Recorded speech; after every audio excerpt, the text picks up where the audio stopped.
Alrighty, ladies and gents, welcome back to the VR Master League Season 6 Finals. We are on day 2 at the moment, and I am joined here in the booth with the one and only Travis, as well as being accompanied on the cams by the wonderful Wonder Team man. Travis, how you going, mate? Yeah, I'm good, thanks. I'm a bit nervous for this is my first VRML finals cast, but otherwise I've been doing a Yeah. couple solo casts. But yeah, Yeah, it'll be well, I fun. mean, mate, what a beautiful way to get yourself pumped up into the finals. I mean, we've got Australia and Euphoria heading up against each other. If you take a look at the bracket, you can take a look at their previous games. We have Euphoria, who did previously take quite a big stomp on Fever Dream, made their way up to Exo Clan. Didn't have a really good fun time there, so they made their way back down to the losers bracket. Meanwhile, Australia, who they're heading up against, did have some bad luck against Last Centurion. So that is where we have. That is how we have created this game with Australia and Euphoria. Meanwhile, there is another game being run on VRML Channel 2, which is Last Centurions and Fever Dreams. So maybe there's a break between the round. Maybe you want to take a look at both of them. Feel free to, because there's going to be definitely a lot of exciting gameplay coming from both of these channels. And as well as this, we have quite a good roster here. If you've been taking a look at these games throughout the season, Australia and Euphoria for one. Australia taking a look at these players here: Spencer, Koala Kid, Ali CW, and Opal. Meanwhile, on Euphoria, we have Blessed, BodX, we have the Shredder. They're doing. I'm going to be saying Shredder a lot because that's a pretty good name. Rowdy, Seb Shreds as well. I mean, the previous games within the season between these two teams, honestly, you see Australia and Euphoria have played a game previously. It was on September the 9th to be exact, and it was quite heavily sided towards Euphoria. So you can only imagine how Australia definitely want to get back at them, especially on the big scene, the big screen right here. So, I mean, pretty exciting stuff to come. Travis, do you have any predictions, any side Um, bets? I reckon. Well, seeing Euphoria have got like a whole new roster since like the last couple of weeks, and Astro been having their troubles throughout the season, and then grinding back up, and then got to their position where they are now, and finally getting back in. Well, luckily getting back into the finals for this season. But would have no idea who's going to win this. It could be anyone's game. So, yeah. And if you're just joining us now for the first time and you're wondering, what is VRML? Well, the VR Master League is the largest grassroots VR esports organization with thousands of active players. Founded in 2017, VRML has grown exponentially to encompass leagues of multiple popular VR titles, including Echo Arena, Onward, Pavlov, and Snapshot. Our mission here is to create a fair, community-driven, and welcoming competitive environment for our players by supporting the players, casters, and sponsors. And by the way, when we say a welcoming competitive environment, I will emphasize the competitive environment, especially with OCE. These games are the only thing that's going to be talked about for months to come, for years to come, probably, because that is the type of competition you'll see in the Oceanic region. But with that said, players are getting themselves ready here in the Echo Arena. Um, we, yeah, and we've got Australia. Yeah, I mean, they're looking pretty good. They're looking pretty pumped up. They're ready. They're doing some passes to each other. And yeah, they'll be getting themselves readied up in 2 minutes from now. But while we wait, also wanted to take a quick shout out, a quick few minutes to take a look at Ultimex. The VRML is officially partnering with Resolution Games to bring Ultimex to the VRML community. Pre-season started on November 1 and runs through mid-January. Ultimex is free to play on both Oculus and Steam, so don't miss out on the beginning of something spectacular. Head on over and check that one out, because honestly, I was taking a look at the trailer as well a bit ago, and it looks pretty good. I mean, that's if you're gonna ask me like a few years before I didn't even own a virtual reality piece of equipment, what I would expect to see as the major esports, that would be one of them. Really interesting stuff, really interesting gameplay evolved in that game. But honestly, Echo will always be number one in my heart, which is why I'm here right now. And yeah, can't wait for this game to start just about in a few minutes, I believe. So yeah. Yeah. Still looking like they're just playing around, but I would have no clue on what they're thinking at the moment. But it looks like just, yeah, warming up, I guess. Yep, and while we wait for these players to warm themselves a bit more up, also quick shout out to HyperX. HyperX also supports VRML and their high quality HyperX Quadcast S, and they also provide our champions with the HyperX Cloud Mix Buds, and also launched the new HyperX Cloud Alpha wireless headphones with a dual chamber audio with over 300 hours in battery life. Get 20% off MRSP off fully priced HyperX products in North America using code HXVRML22.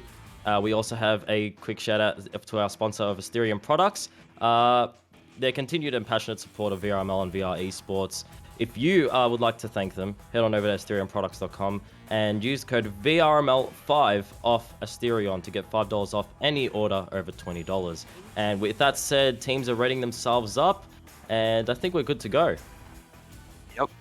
Looking like they're both just ready up just then, and we are going into it. Yep, so with that said, players are entering the tubes. We have Australia heading up against Euphoria, ladies and gentlemen, if you're just joining us now. Two teams in the lower bracket, and they are just ready and fired up to get out of these tubes. They are ready to bring themselves back up into the winners bracket. They will have to fight a few more games after this one, but I can tell you now, they are more than looking forward towards those games. Just as us in the audience and us in the booth are looking forward towards those games as well. Yeah, exciting gameplay to come up nonetheless, and I hope you all got your popcorn ready, you've got your snags ready if you're an OCE OG, and let's get into it.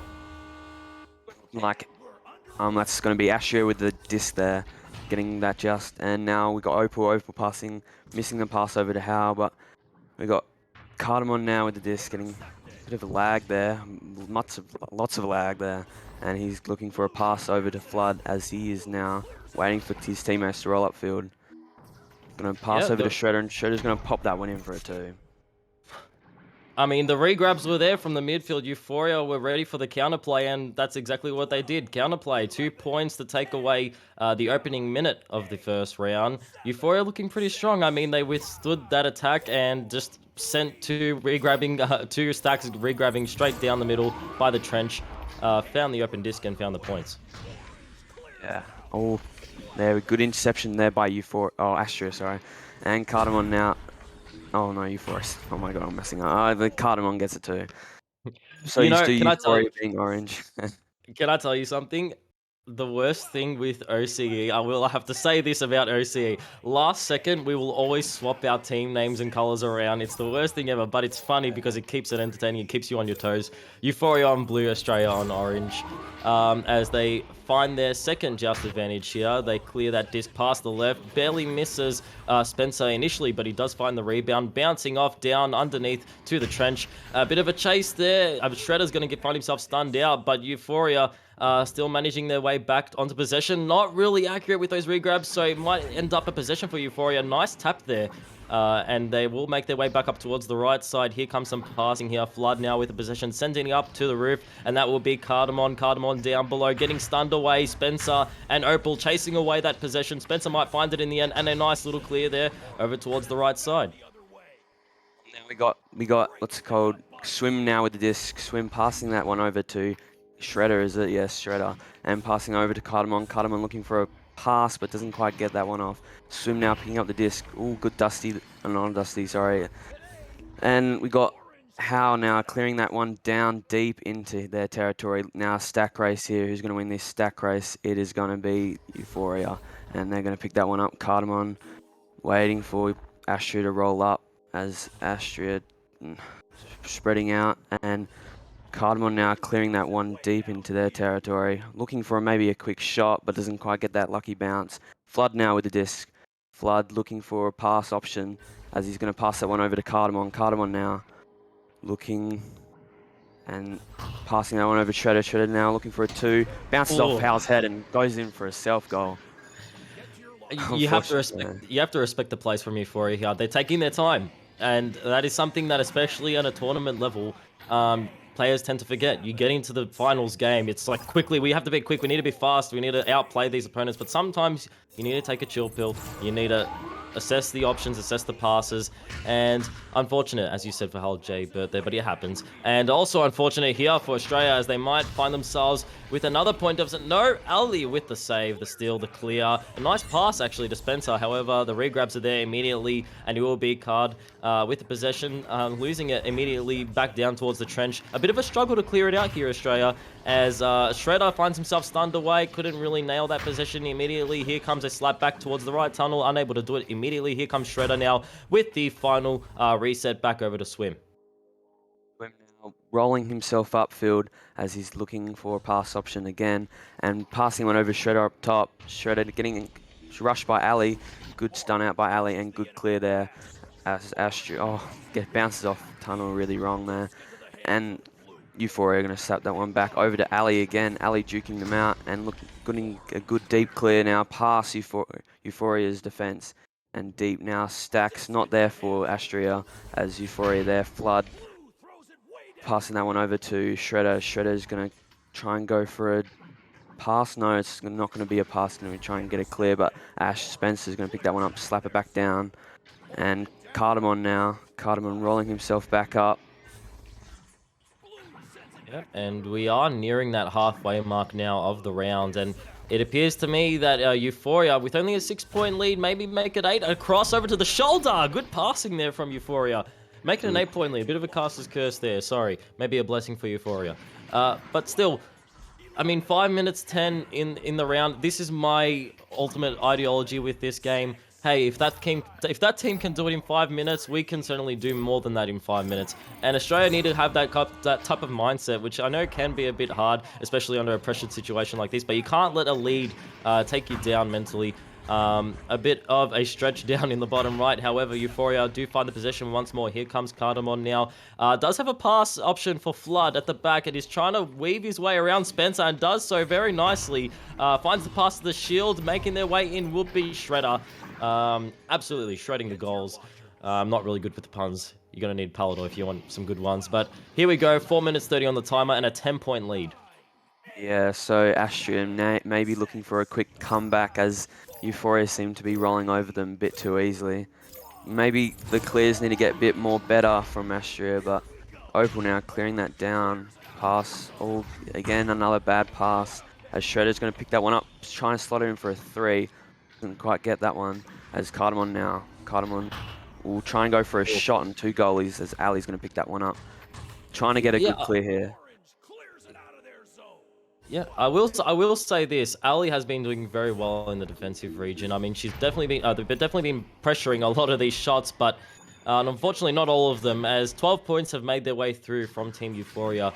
Australia, though, they're still, I will say this, they are doing very well with, they're pressuring a lot of these plays, but just, I feel like they're doing good with pressuring the plays, and they are forcing the disc out of Euphoria's hands for a solid few seconds here, but it's just about converting. They are really struggling to find the clears through the midsection. As you can see, it's almost always locked down by Euphoria. Spencer, however, forces it through, back down to the bow tie, getting stunned away. Opal, it will be Shredder with the clear back through the mid side as they force the disc down towards the right. Here comes Spencer now. A counter clear, but just back into the hands of Flood, like we mentioned earlier. They're really struggling with just forcing that disc out through the mid side. Yeah, Shredder just gets punched out there. Astria got good defense, but just not getting those clears on the board. And now getting Flood. Good overhead dunk there by Flood and assisted by Swim. As Euphoria putting another 2 points on the board. Astria maybe looking to do a bit of a different rollout instead of the double tunnel, but it's all part. Just keep practicing, I guess. Yeah, I mean, well, this is the part of the game where I really am interested in hearing what's going on inside the captain's head of Australia. It really just begs the question, what are you bringing to the table now when it comes to round 2, before round 2, when you're in that little booth with your teammates? What are you saying to them? How are you inspiring them? I mean, right now, what are you saying to them? What's the game plan? What are you changing up here? Because Euphoria are just going to keep coming hard from 25 meters out. Shredder. Yeah, 3 points to Shredder, 3 points to Euphoria. I mean, beautiful shot. The open goal exposed. The regrabs weren't there in time from Australia, so why not go for it? You have the point lead, the style. It's looking pretty good. I don't know if it's possible for Astria to get a comeback here, but as long as they hold out, not letting Euphoria Mercy, as they just another missed pass there, and Flood's going to pick that one up. Looking for a pass over to Cardamom and get interception by Ali. Ali now clearing that left tunnel. Oh, gets two people on that mark. Looking for a three. Unfortunately, doesn't get that one as Flood's. Oh, yeah, good. Unlucky with the How not getting that one, but good steal there by Spencer. Clearing that deep into their territory. Now trying to get some stacks, but Euphoria there first. Yep, Cardamom with the regrabs there. They make their way back on the possession of the disc, and they can just take their time here. This is also another hot topic with tournament series. You have to be able to conserve your energy. It's like any other sport. They're just taking their time here. They're not really too concerned about making any more points, but, 3 points will seal the deal. Euphoria with a Mercy immediately ending the first round. I mean, first of all, what a statement from Euphoria opening up this game. They've just been putting too much pressure on Astria as they're clearing.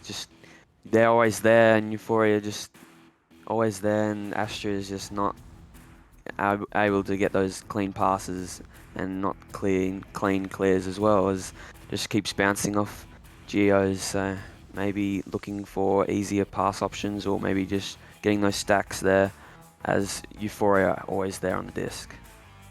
Yeah, well, I feel like one of the main problems we're seeing here from Australia is that they are doing, again, an exceptional job. They're doing a pretty good job with their defense. It's just, if you're going to do a good defense, you have to follow up on it. You can't just send the disc, just chuck the disc back out towards the mid side and pray that it lands somewhere convenient for your team. You need to really make these clears work for you. You need to regrab, follow up. Otherwise, you see, how many times did we see Swim, Cardamom, like everyone just waiting there at the mid, just clamping down. And they were just able to keep sending, Euphoria were just able to keep sending these attacks straight onto Australia with no arguments. So with that said, we're going to head into the second round now. I really am interested in hearing what Spencer might have said to the team there, but let's just see what Australia have to bring to this second round.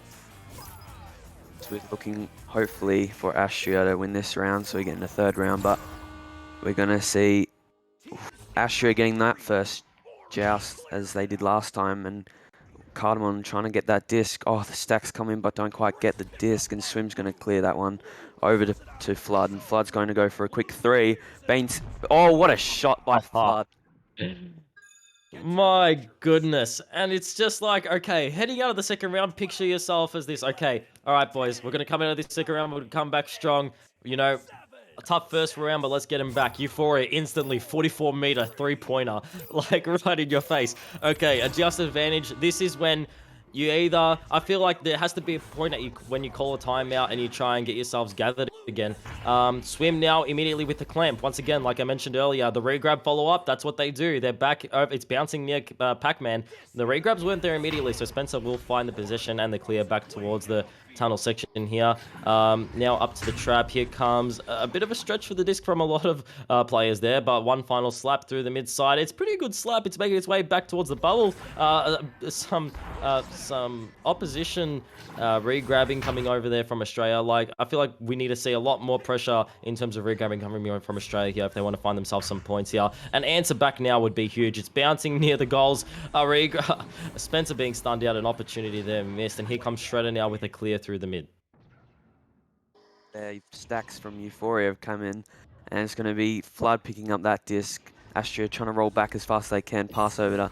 Oh, good defense there by Astria. It's going to go right back at them though. We got Swim on the floor, passing over to Flood, and good dunk there by Flood. Good passes by Swim. Travis, this is my question to you. When do you call the timeout if you're in Australia's position? If anything's going bad, I reckon if they get another goal, Euphoria get another goal on the board, I would call a timeout and maybe change up what their plan is with the double tunnel. Yeah. But yeah. Yeah. I'd say even before your next, as you said, like within the next goal, you really need to have at least one plan that you can create for yourselves to get yourselves on the board. Get some points on the board and get yourselves going. because that throws off your opponent. Here comes Euphoria now. Oh, stolen away from Spencer. Spencer now with the pass over to the right tunnel, being met with some pressure here. Swim, I'm telling you, Travis, Swim has just been swimming along this mid Always side, there. clamping down on all the passes, and that's just their game plan. Create pressure, force a clear, Swim will Good funnel it back cut. to the team, and we get some points. Yeah, just a great play there by Swim. I reckon he's probably going to get MVP of this round as he's just always on the midsection and always there for his team. But unfortunately, Astria just still can't get any. They should probably time out this time. Anything, if they let Euphoria get a good lead, then it's going to be too late for a timeout. They're going to Yeah, pass that one over to Opal.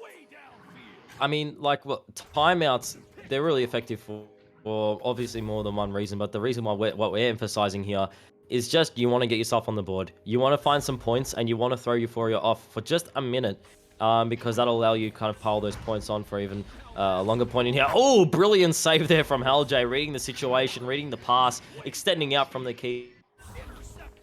However, as we said earlier, a clear straight back into the hands of Euphoria, but another steal potentially. Ali might have an opportunity here. Stolen once again from Cardamon, and he's going to be able to find a clear back towards the trench. It's bouncing up and down. Oh, a bit of an overshoot there from Flood. Here comes Swim now. Swim making his way onto the roof. Does see Flood behind there, all marked. Cardamon on Pac-Man waiting for a pass here. He's just going to swim. Oh my goodness, Swim just swam his way all the way into the bubble and found himself 2 points. Yeah, Swim's just playing excellent game right now. And still, again, Astria maybe looking for... They could still get a good timeout and maybe change up their disc advantage, but... Yes, I don't know what they're going to do. Yeah, As they're I going to mean, clear that one. it's yeah, like, I mean, as you mentioned earlier, I mean, I feel like, oh, never mind. You know what they're gonna do? They're gonna answer back immediately. 2 points to 9. Now, this is the thing. Now, game isn't over. Sure, they did score a few goals in a row, but you've answered back now. It's a 7-point difference. You have 5 minutes on the timer. 5 minutes. You can do a lot with that time, Australia. So don't give up just yet. 2 points to 9. A joust advantage. The first joust advantage Euphoria will receive in this series here against Australia as they make their way back up. They want to answer immediately here, Euphoria. They don't want to waste any time. Off the post, bit of a nice little pass there over towards the mid side. Not going to hit it straight away. Now back, here comes Flood, crawling his way down off to the post. Nice pass, but nice a save from Halj. Halj doing very good work in the defensive region there as a goalkeeper. Yeah, as we see that good defense by Astria, again showing that Ali getting that interception, clearing that one up. But Euphoria again with the good stacks as Astria roll up a bit too late. Getting that pass over to that other stack. And Cardamon's going to clear that one deep. Maybe looking for good stack race and Cardamon slamming that one in for 2. Great Have play. to clear that one straight away. You have to clear that one straight away. I mean, I feel like maybe is there a communication problem that we're seeing here? I feel like that's kind of definitely something that separates a lot of teams from each other. If you are regrabbing and you're on the disc, I know there is a lot of things going around you. I mean, you're just regrabbing. Obviously, you might be a bit overwhelmed, but there needs to be some call outs from your teammates. Hey, you're red. There are some regrabs about to be right on you. But it feels like Euphoria are kind of putting this game to sleep. I mean, 3 points again from Cardamon, 9 meters out, and they are definitely enjoying this one. Yeah, Euphoria just locking them down, locking all those passes down. Astria just can't get any of good passes off and good clears and stacks. But again, good pressure by Euphoria as Ali's going to pick this one up. Oh, good interception by Cardamon. I don't know what Cardamon's doing there, but Shredder now, the disc, maybe looking for a 3 Oh, the as end. they're going to be a bit toxic now. And Cardamon with the disc, passing one over to Flood, and Flood's going to put that one in for a 2. See, that's the thing as well. I know that it definitely it can appear as toxic here, but like, you have to see it this way as well. There are still 3 minutes on the timer here, and I mean, we saw Euphoria score plenty of points within 3 minutes earlier.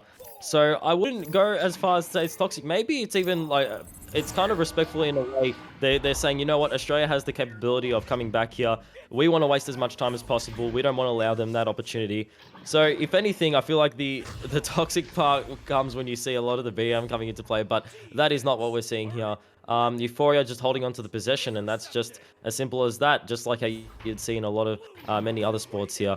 as they do find a clear through the left tunnel. It's going to bounce its way back up to Cardamom. Cardamom with the 3, taking off the left side. Unfortunately, they might find the rebound here. It's bouncing away. It's trying to travel away from Ali, but they find it regardless. And now a potential shot here. The goals are open. The bounce shot potentially a bit too far off to the left. And into the goals come the regrabs. Here comes Spence up to the back post. Oh, a bit too close underneath. The goals actually, it bounces, and here comes Ali now trying to swim away, but here comes Gardamon with the steal. Anyway, the clear back through the left tunnel, and 2 minutes and 10 on the timer as the regrabs are there from Euphoria, and the punishment.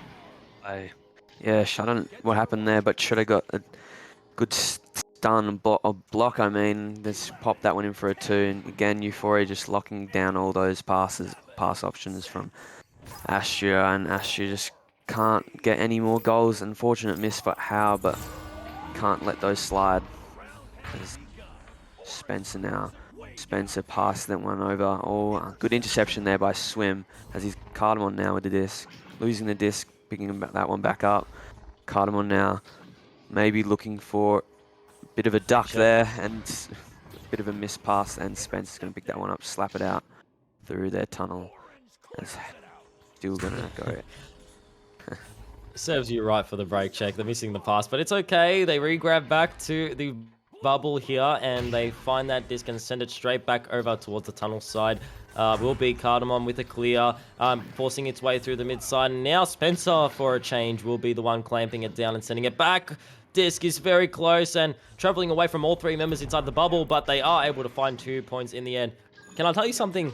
Australia, although they have definitely copped quite a few points against them, they are kind of getting themselves into the groove of things. Obviously, it's a bit little too late with 45 seconds remaining on the timer, but you could definitely see how their gears are starting to move there. They're definitely getting some momentum together. However, with 40 seconds on the timer, time is a bit difficult right now. Yeah, I don't think it's going to be any possible way of Astria coming back from this, but Euphoria just going to keep putting more points on the board as Astria is going to pick that one up.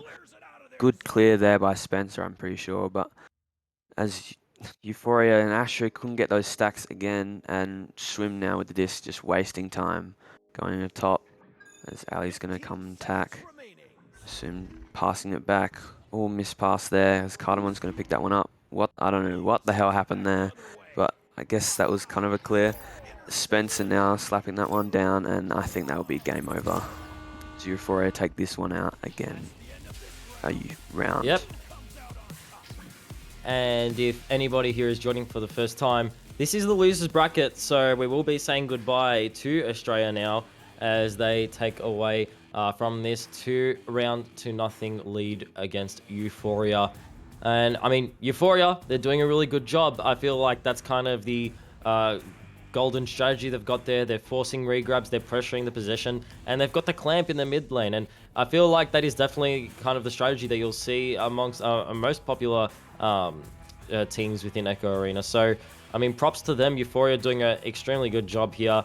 I mean, points-wise, almost all of their team members doing close to equal, besides Swim, who was dedicated to the more defensive side of things, being the clamp in the mid side.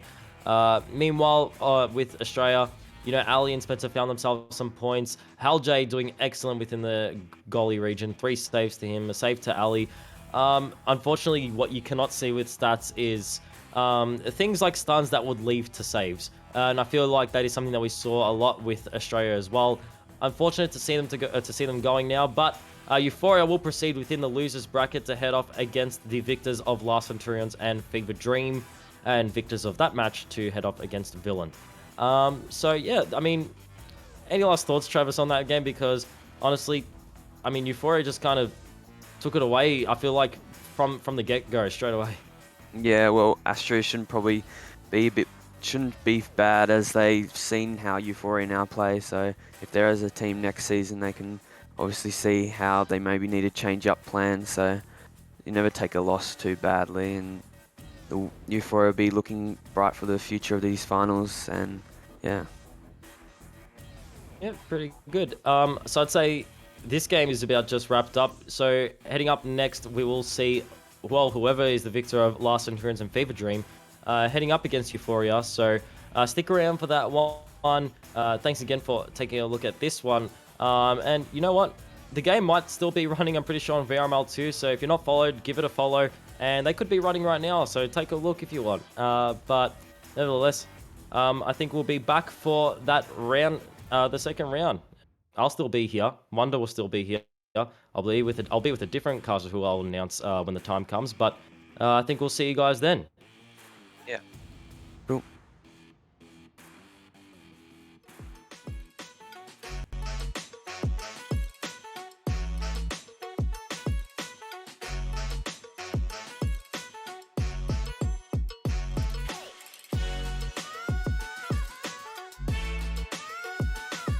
Hey, chat.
Yes.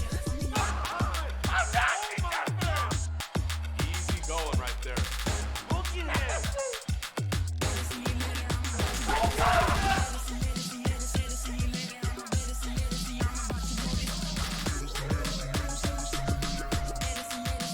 one more to go.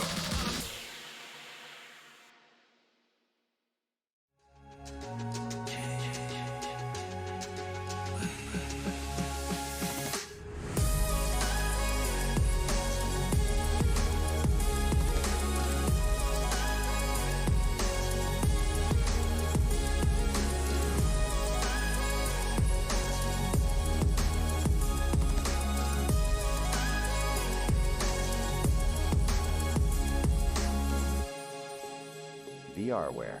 Our passion is for the future.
Alrighty, ladies and gents, welcome back once again to VRML Season 6 Finals. We are still in the lower bracket here. We've got Euphoria heading up against the victor of Last Centurions or Fever Dream. That game still proceeding within VRML Channel 2.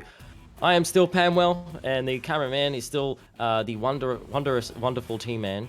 And I'm being joined here with Outback Blaze now. So Outback, how's it going? What's up? What's up, guys? I'm happy to be here.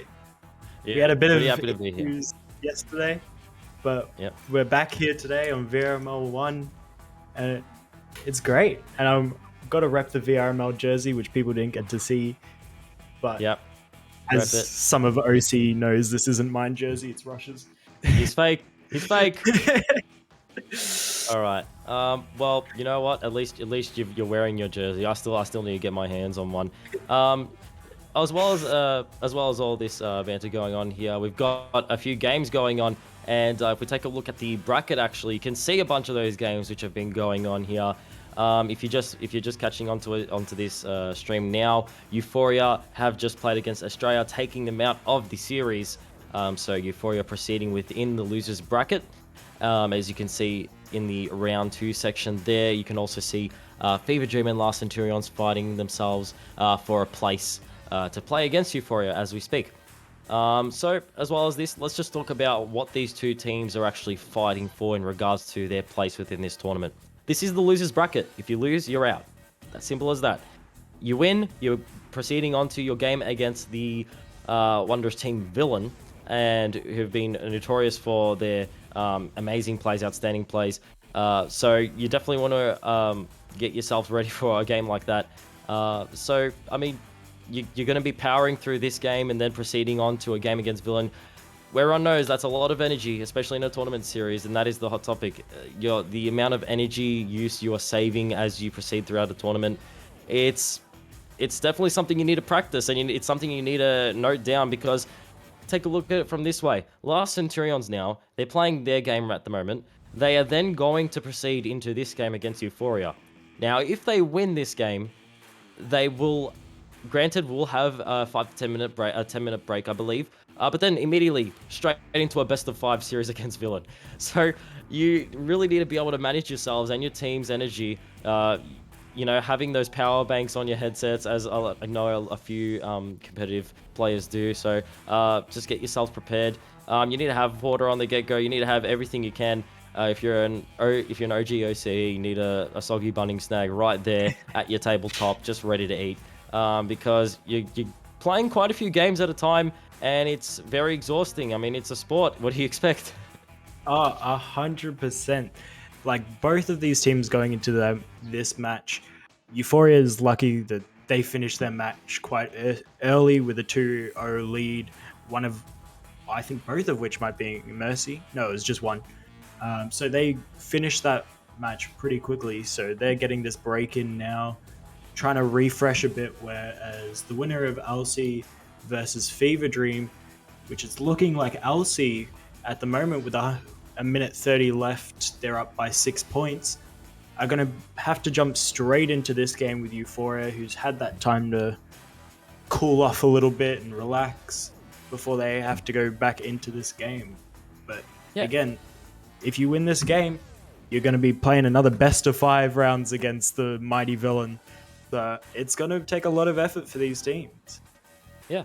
And if it is in fact Last Centurions and Euphoria heading off against each other, we can take a look at the history between these two teams. I mean, previously within Season 6, they've had 2 games that kind of flipped the switch on each other. I mean, most recently, Euphoria took the dub against Last Centurions. The game before that, however, Last Centurions had taken an easy win on Euphoria. So, I mean, it could go either ways. It's a coin flip here. That's what I'll say. That's my favorite part about casting, especially, is when you've got no clue heading in what some team might bring to the table here, because it's just going to be absolute chaos, which is what I love about OCE, especially. You don't know who's going to win. It's hard to place your bets because you can. So Last Centurions, we have just heard a report now, have taken the dub, so we'll be LC heading up against Euphoria. So hopefully we'll see them in here soon, readying themselves up. But did someone say giveaway? Yes, giveaways on VR Master League until November 20th. we will be giving away a ton of HyperX gear in the Twitch chat. So keep an eye on Twitch chat on the VR Master League channel for more details. And speaking of HyperX, who is providing and helping us with this giveaway, shout out to them. They support VRML with the high-quality HyperX Quadcast S. They also provided our champions with the HyperX Cloud Mix Buds and also recently launched the new HyperX Cloud Alpha wireless headphones with dual-chamber audio and over 300 hours in battery life. Get 20% off of fully priced HyperX products in North America using code HXVRML22. And also, as well as giveaways, grand finals, and that will be on November 20th, which is a day you're not going to want to miss. Echo Arena VRML Season 6 grand finals for NA, EU, and OCE, all of them. This should be one of the biggest shows in VRML history, to be honest. So be sure to tune in for the best Echo Arena you'll see all year at twitch.tv/VRMasterLeague right here. November 20th. Remember that one. I'll say it 3 times. November 20th, November 20th, November 20th. Note it down, set an alarm, say it to your parrot, have him memorize it, and just have him to repeat it to you, and that's the go-to, because honestly, no one's gonna want to forget this one. Oh, not at all. It's going to be an amazing grand finals, which we're going to see who's going up against the mighty Exo Clan. At the end of the day, we're seeing who's facing off a villain after this game. And whoever does win this game is actually going to be in the fight for 3rd place, make a podium finish. Whoever does win this game will be guaranteed podium. But unlike our other 2 regions, being the small OC, we do only have prizes for 1st and 2nd. So you've really got to power through to make it to that grand final. Yeah, and those prizes specifically, $900 USD for each for the team taking the 1st place prize. Thank you to VRML for that. 6 VR cover kits valued at $30 USD per player. Thank you to VR Cover. VRML player personalized jerseys, much like we can see Outback Blazers jersey, very personalized to himself there. Definitely his. Love that stuff. Is valued at $50 USD per player, and a champion tag, unimaginable value. Thank you to Brady at Dawn for that. You can head into the if you ever heard of Echo Arena before, you will know that when you get into the game, you can have above your character a tag of your own personal choice that you can choose from your shop or from your collection that you already have. And well, taking a dub in the championship finals of Echo Arena, VRML grants you a championship tag, so you can just make your way around in the lobbies and just have everyone jaw open, just amazed at your beautiful tag. And honestly, what more could you want? With that said though, players are heading their way into the lobby. Last Centurions, we're just waiting on, I believe, one more member there. But I mean, I'm telling you, Outback, I do not know what to expect with this one.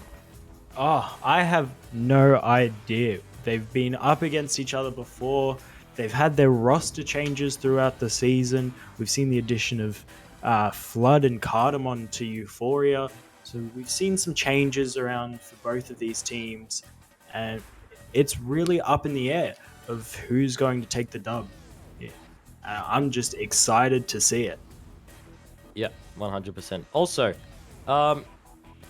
VRML is actually very happy to announce the launch of the official VRML Patreon. If you haven't heard of it before, by joining the VRML's Patreon, you are helping support VRML in achieving our mission to create a fair, community-driven, welcoming, competitive environment for all players. By supporting all facets of our community with 4 different available tiers of support and the ability to get your name in the credits of every stream, do not miss out on a chance to support your favorite VR esports league. So definitely take a look at that one, as well as a quick little note on the creators team.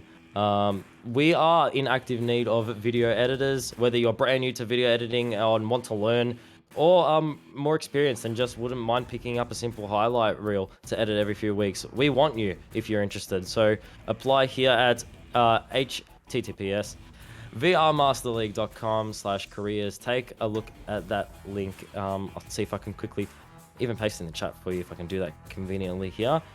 take a look at this link here and check it out because, you know, we're definitely a growing community. And I will say this, especially during Christmas time, we always have that huge new wave of player base joining. So we need to keep up with the growth, and it's definitely helpful when we have all these all this new talent just joining up. And I will say this, even from a cast perspective, new cast is always appreciated.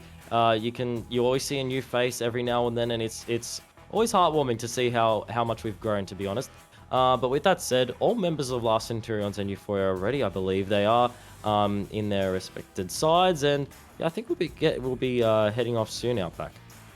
I am excited to see it. We've got a prediction running in the chat, and it looks like Euphoria is taking about everyone's bets all onto Euphoria with 46,000 points on Euphoria to the 1,000 on LC. So whoever put that money on LC, you might be seeing a very good payout here if they do take the win. Because honestly, I have no idea who's winning this game. Yep. It's going to be great to see. Yeah, this is why I will never touch my channel points on VR Master League, because it's too nerve-wracking for me. I actually cannot handle placing channel points on even though it's channel points, just on any of these teams, because I know fully well how easy it is for one team to come with a new strategy heading into the game, one team just with a new mindset and just new tactics, and the other team is just left in the dust. Like, they had no idea this was coming. And even though they were the predicted team to win, just immediately having the tables turned on them. And it's, I've seen it too many times before. So that is why I cannot definitely support Gamba on this stream. But yeah, with that said, I mean, I'll say it once, I'll say it again. Just expect the unexpected, especially when it's an OCE game. Honestly, like, even through a bunch of roster changes, we've seen LC come into finals again and again. I believe this is their third finals as a team, even with a bunch of different players on it. We still see that those mains, Clean, Mike, and Tipu, here from the beginning, whereas Euphoria, this is their first time in finals. We've seen that they've put the pressure on. They haven't let that pressure get to them of it being finals and too much stress. They're still putting their work in and getting these W's. So we'll see how they go against these veterans like LC as they ready up now. Yeah, I mean, LC definitely the veteran in terms of this matchup, but let's just head into it now with the initial joust as LC head off against Euphoria within the losers bracket Season 6 finals. And immediately, it will be Euphoria actually with the clear through the left tunnel. They're making their way back up. Here comes LC now, trying to force their way onto the disc. Meanwhile, a few steals. The disc is floating very close to the goals there, but it will be Cardamon in the end with the reset. The pass over back towards the left side. A few missed passes here from Euphoria. LC definitely putting on some pressure. We've seen some missed passes, some missed clears. The fight for this disc is immense with the pressure of this game. But we see the pass down to Cardamon on the floor, juking around under goal and maybe going for that dunk, but saved off of a head from Tipu, I believe, as Tidrunk goes for that clear, just missing as it hits double diamond for Cardamon to pick it up and retreat backwards a little bit, waiting for those pass opportunities over to Flood. Flood with the two defenders on him still goes for the shot, and the first points of this game go to Euphoria by Flood with those 2 points. Okay, and I will mention this. What we saw earlier within the first game against Euphoria and Australia. Euphoria obviously taking away the game from Australia. Euphoria had this immense pressure on their opponents. They were constantly in their bubbles, and they didn't miss any of their their just advantages. They didn't miss any of their discs, which you can see is quite important. 3 points heading over to Euphoria, especially at a you know, there is definitely a lot of pressure on the table here. So it definitely, you rely on a lot of communication at times like these. So A lot of scrambles can definitely happen, and when you put under the pressure, the points will start to pile up. A one-on-one situation potential, now a one-on-three, getting stunned away. Here comes Tipu now with the clear back through the right side. Dash with the clear back towards the right side, and unable to force that clear anyway through the tunnel. Swim with the possession back to the bow tie. Bow tie now will be Flood making his way up towards the roof, trying to dodge around to the left post, and oh, nice shot there from Cardamon. That's a tight angle. Oh, love to see Euphoria really putting the pressure onto LC. They've had that time to recuperate, and they're just using all of their energy, getting these points as quickly as possible, while LC is still lying in the wake of their victory. Oh, we see another missed little joust there from LC as they go for a little clear there, but everyone's stuck in defense. Yeah, my question is, there needs to be a time now for a time. They need to call a timeout, I believe, because I feel like that it's kind of just a bit of a rush, that they didn't expect this pressure from Euphoria, and they really need to regather themselves here, because there were some times where I feel like you didn't really need to send that disc out for any reason here. Good save there from FMY as he finds the disc, he sends the disc towards the trench section. Drunk will find the clear, answered immediately by Shredder, then answered once again, sent down towards the bubble section. The regrabs are there, the follow-up not straight away onto the disc there, so it will be Euphoria Cardamon now with the clear through the mid side. And I mean, the follow-up with the regrabs also there. They might find themselves a few more points here. The points are 7-0. Can they make it 9-0? Oh, just below. Not this time. Yeah, we're seeing these passes and clears that are just narrowly missing people, and the stacks going for the disc are just narrowly missing. Unlike Tipu's shot, scoring the first 2 points for LC in this game, and he scores 2-7 towards Euphoria.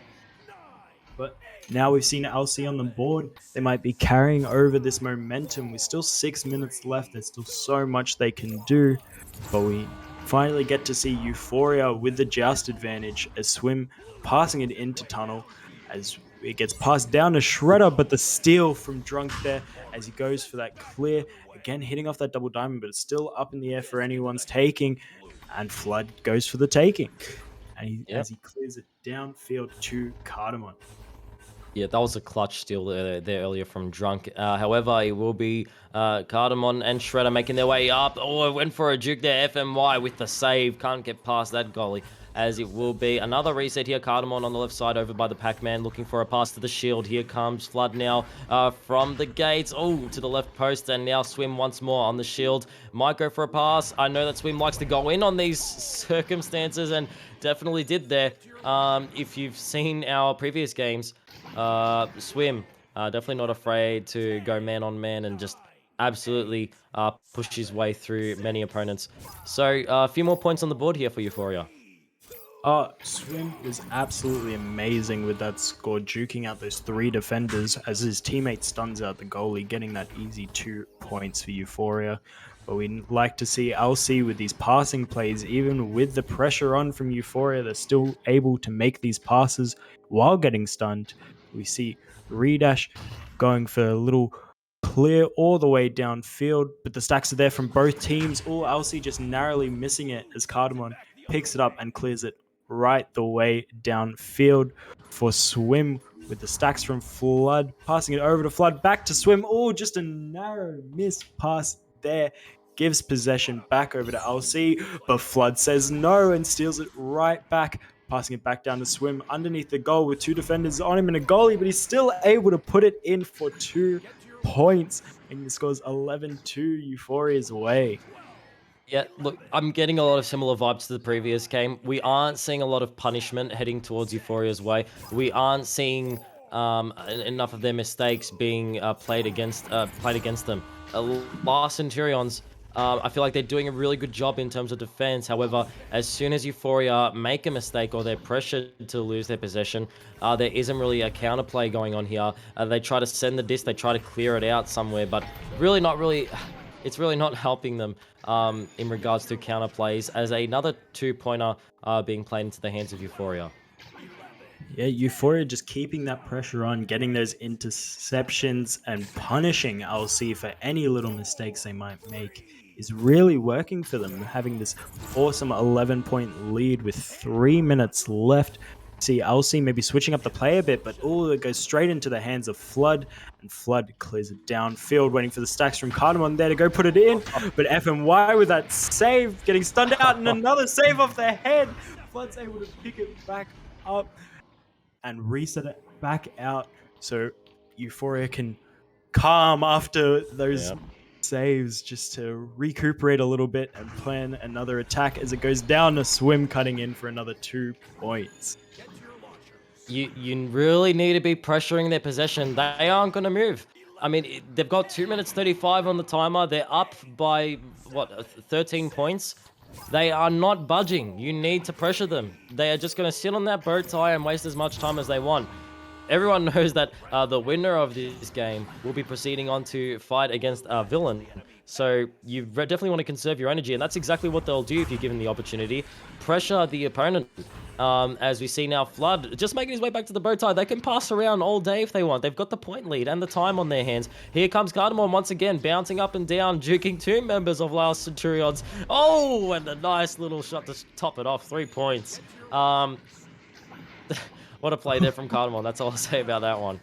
That was an awesome play as Cardamom juked out 2 defenders going up and down from roof to nest as Swim accidentally, or probably planned, pulls out 2 people from the goal, leaving it wide open for Cardamom to score that 3. But another interception from Flood off of LC's Joust advantage gives Euphoria the possession they need back over to Cardamom, juking around this defender, waiting for him to actually come to him before he can score another 2 points as they attack that goalie. Wow, Euphoria is really getting these interceptions and powering through as they can score as many points as they can. With a minute left, we might be seeing another Mercy from Euphoria. Yeah, if you caught our last game, we did see a Mercy round win there, and Euphoria one more score away from a Mercy round win here as Last Centurions attempt to answer back. If they can find a few points before the round is over and perhaps pump themselves up, get themselves a bit of momentum heading into the second round, that's definitely what they want to aim to do here. But however, Euphoria are looking to absolutely find the icing for this cake here. Flood with the possession, crossing it over the trench. Here comes Swim now, making his way up across the boot. He now Flood once more, potential pass, and sneaking it underneath behind the goalkeeper.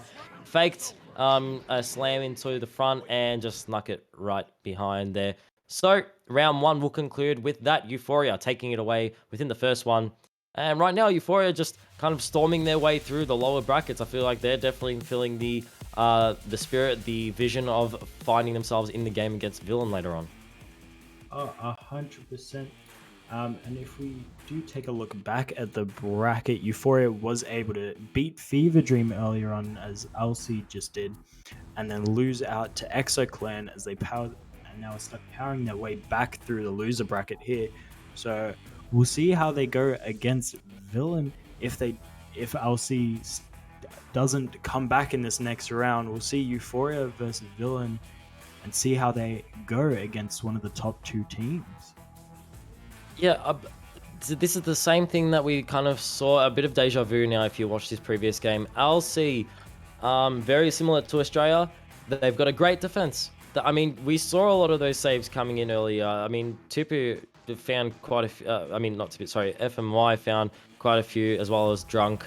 But it's just the art of really being patient with how you're going to clear that disc after you've been attacked, where you're placing that disc, how you're passing it, how quickly you're passing it. Obviously, there are a lot of elements, but it comes with patience, and we'll see if they can figure themselves out this second round as Euphoria come bursting out the gates and find that first possession. We love to see it as Euphoria keeps possession of this disc as it passes over to Flood on the ceiling, but with the stun and the steal, clearing it all the way downfield, putting on the pressure onto Euphoria. The stacks are coming in from both teams, where we see Redash able to pick up on his clear, going for that shot, but just narrowly missing it as Swim takes the rebound and goes for that clear as it just bounces back into the hands of another Euphoria member as it goes to Shredder, maybe going for that long three. Oh, just missing the top of that goal, but it's back into the hands of Swim. But the pressure is there from Tipu as he passes it back over to Drunk, waiting for these options as he's just walking it downfield. He's getting pressured by Shredder. Oh, the little self pass there as he clears it all the way downfield. I thought he was going for a Kang shot there. I thought he was going to send it all the way down, bounce it off, and go for those 3 points. LC opening up with 3 points here would be huge for their team.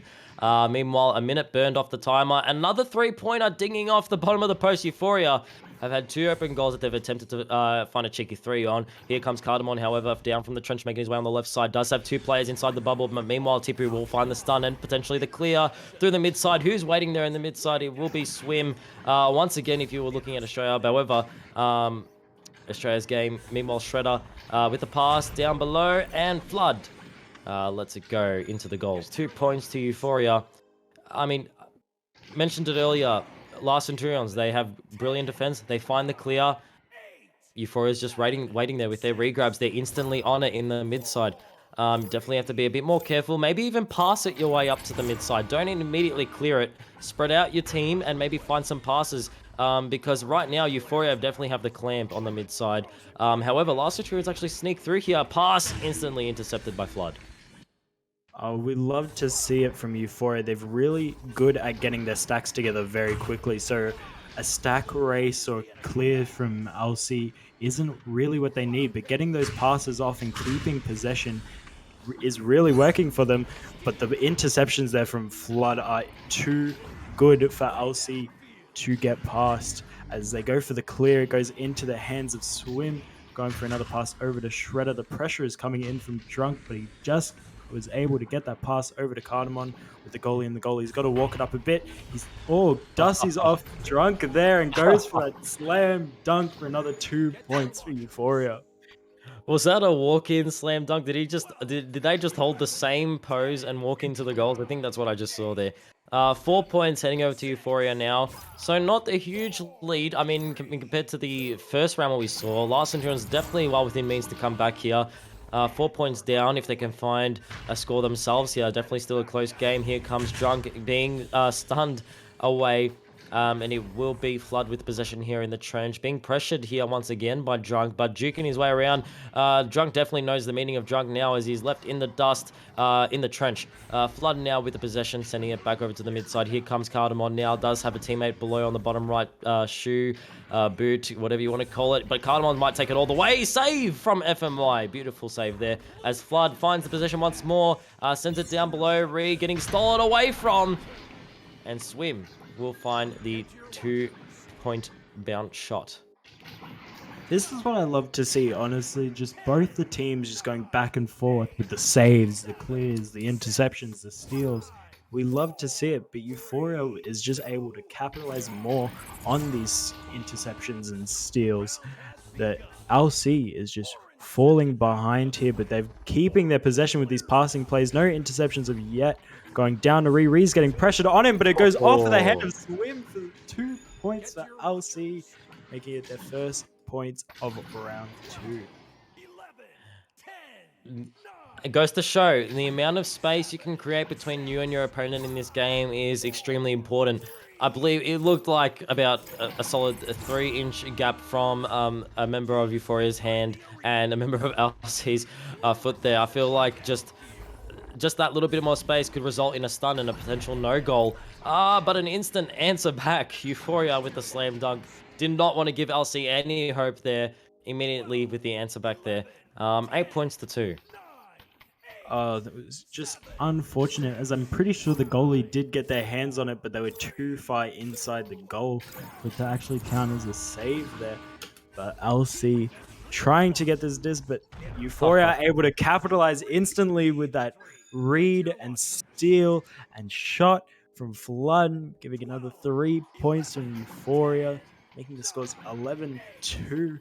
Oh, we love to see these plays from Euphoria as they just instantly able to read LC and just take this dub.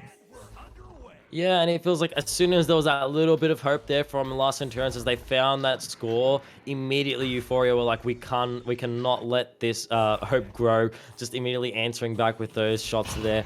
As LC are still maintaining a bit of their possession in their region, but a stun will play against them. As another shot from far dings off. We've seen a few dings here from Euphoria, but enough goals have gone in to make them a bit more comfortable. See, one more clear, instantly in the hands of Swim. It almost felt like that was a direct pass. You need to be able to really pick your clears more effectively, and the communication needs to be there with your team to let you know you're not really under that much pressure. We can fan out and we can find some passes through the mid side. Don't instantly need to clear it straight away, and I feel like that's kind of what's been playing against teams like Last Centurions and Australia. As we see one more stun in the mid side, Cardamom with the position here. The regrabs are there. They're bouncing off the nest, so not going to go straight to the goals, unfortunately. However, they have some time here. Cardamom once more has teammates on the left and right. Might go for a pass here, and it will be a bit far away from their team member here. However, Ree will find and punish that. Clear instantly back into the hands of Euphoria. They're just always in the right position to just recover from these misses that they do and get. Alcy goes for the clear, but they're able to just pick it right back up as Cardamom goes for a quick 2 points on the goalie. Well played from Cardamom there. But it's just their amazing positioning, just easily able to recover from whatever mistake that they do. I mean, and also respect to shots like that. I mean, I know 100% of the time I would never save a goal like that.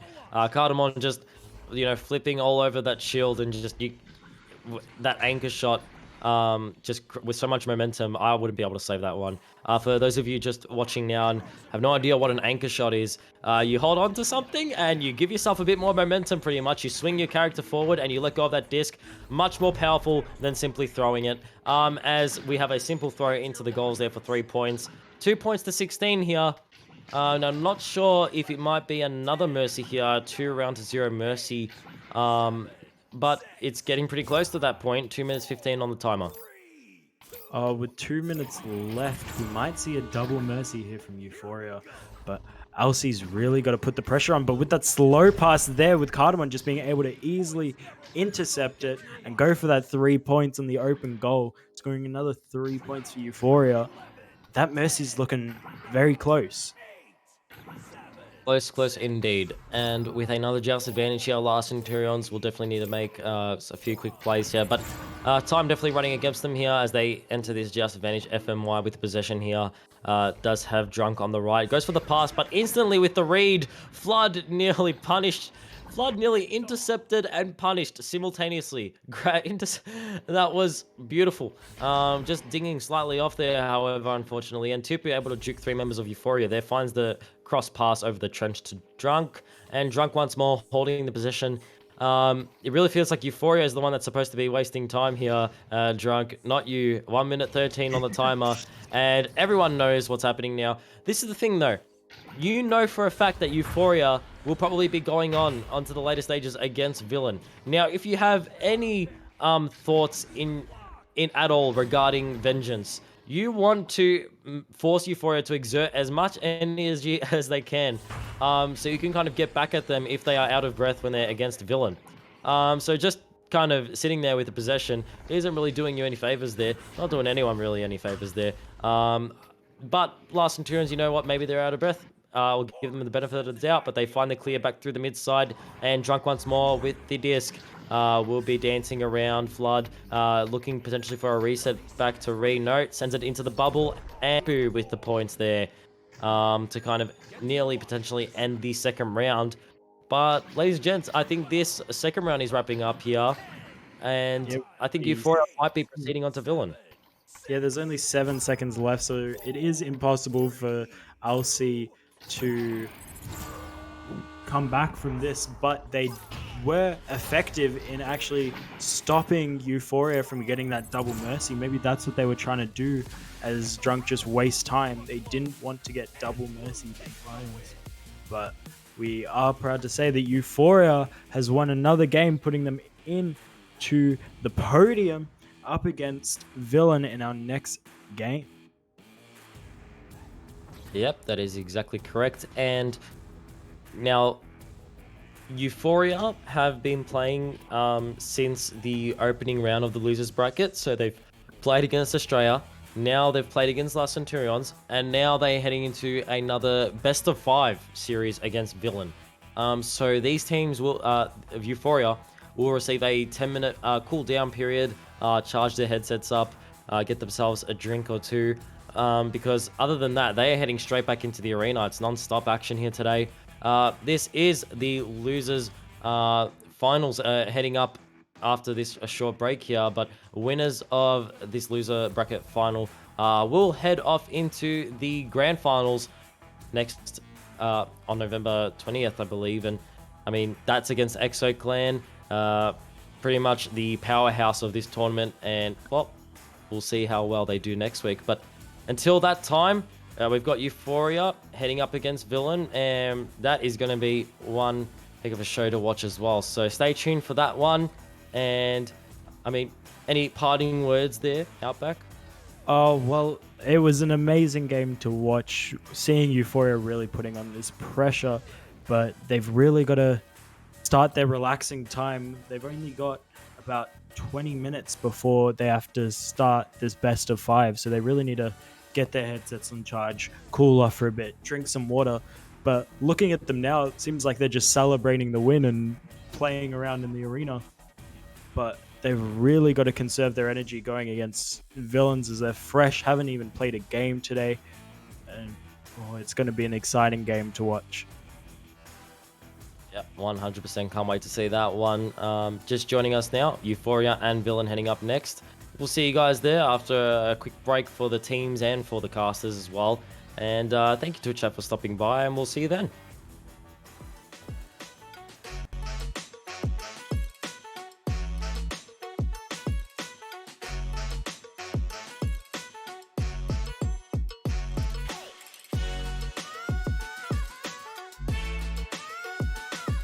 Hey, chat.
Yes. Easy going right there. Look at him.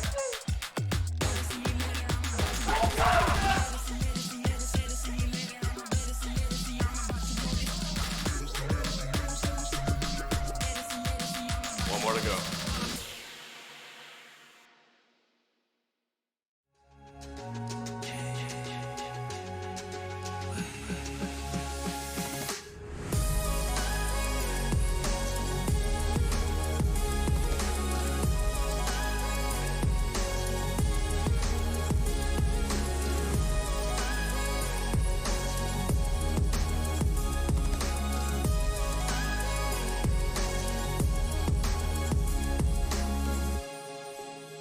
VRware. Our passion is for the future.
Ladies and gents, welcome back to Season 6 VR Master League Oceanic Finals. We are in the losers bracket finals now, so the losers of this game will be being placed on the third place position, the bronze medal. Villain battle for and bronze. Euphoria playing against each other. And yes, I am Pamwow as always, and the cameraman has always remained as the wonderful One-Dot team man. And joining me in the booth this time around is Zodiac Lord. How's it going, mate? Pretty good. How have you been, man? Yeah, I You haven't mean, been casting OCE much. You disappeared. You're like, yeah, I've been pretty. I mean, you know, I Good to will be say back, this though. being pretty. Yeah, thank you. I've been pretty pumped up for these final series games. I mean, heading back into it has definitely made me miss the good old days of just constant casting with the Oceanic boys and girls. And honestly, this game is definitely one to take a look at. Villain heading up against Euphoria. They've been fighting against. I mean, Euphoria has been fighting non-stop in the losers bracket today. Meanwhile, Villain did take a lose against Exo Clan, who is up in the winners bracket.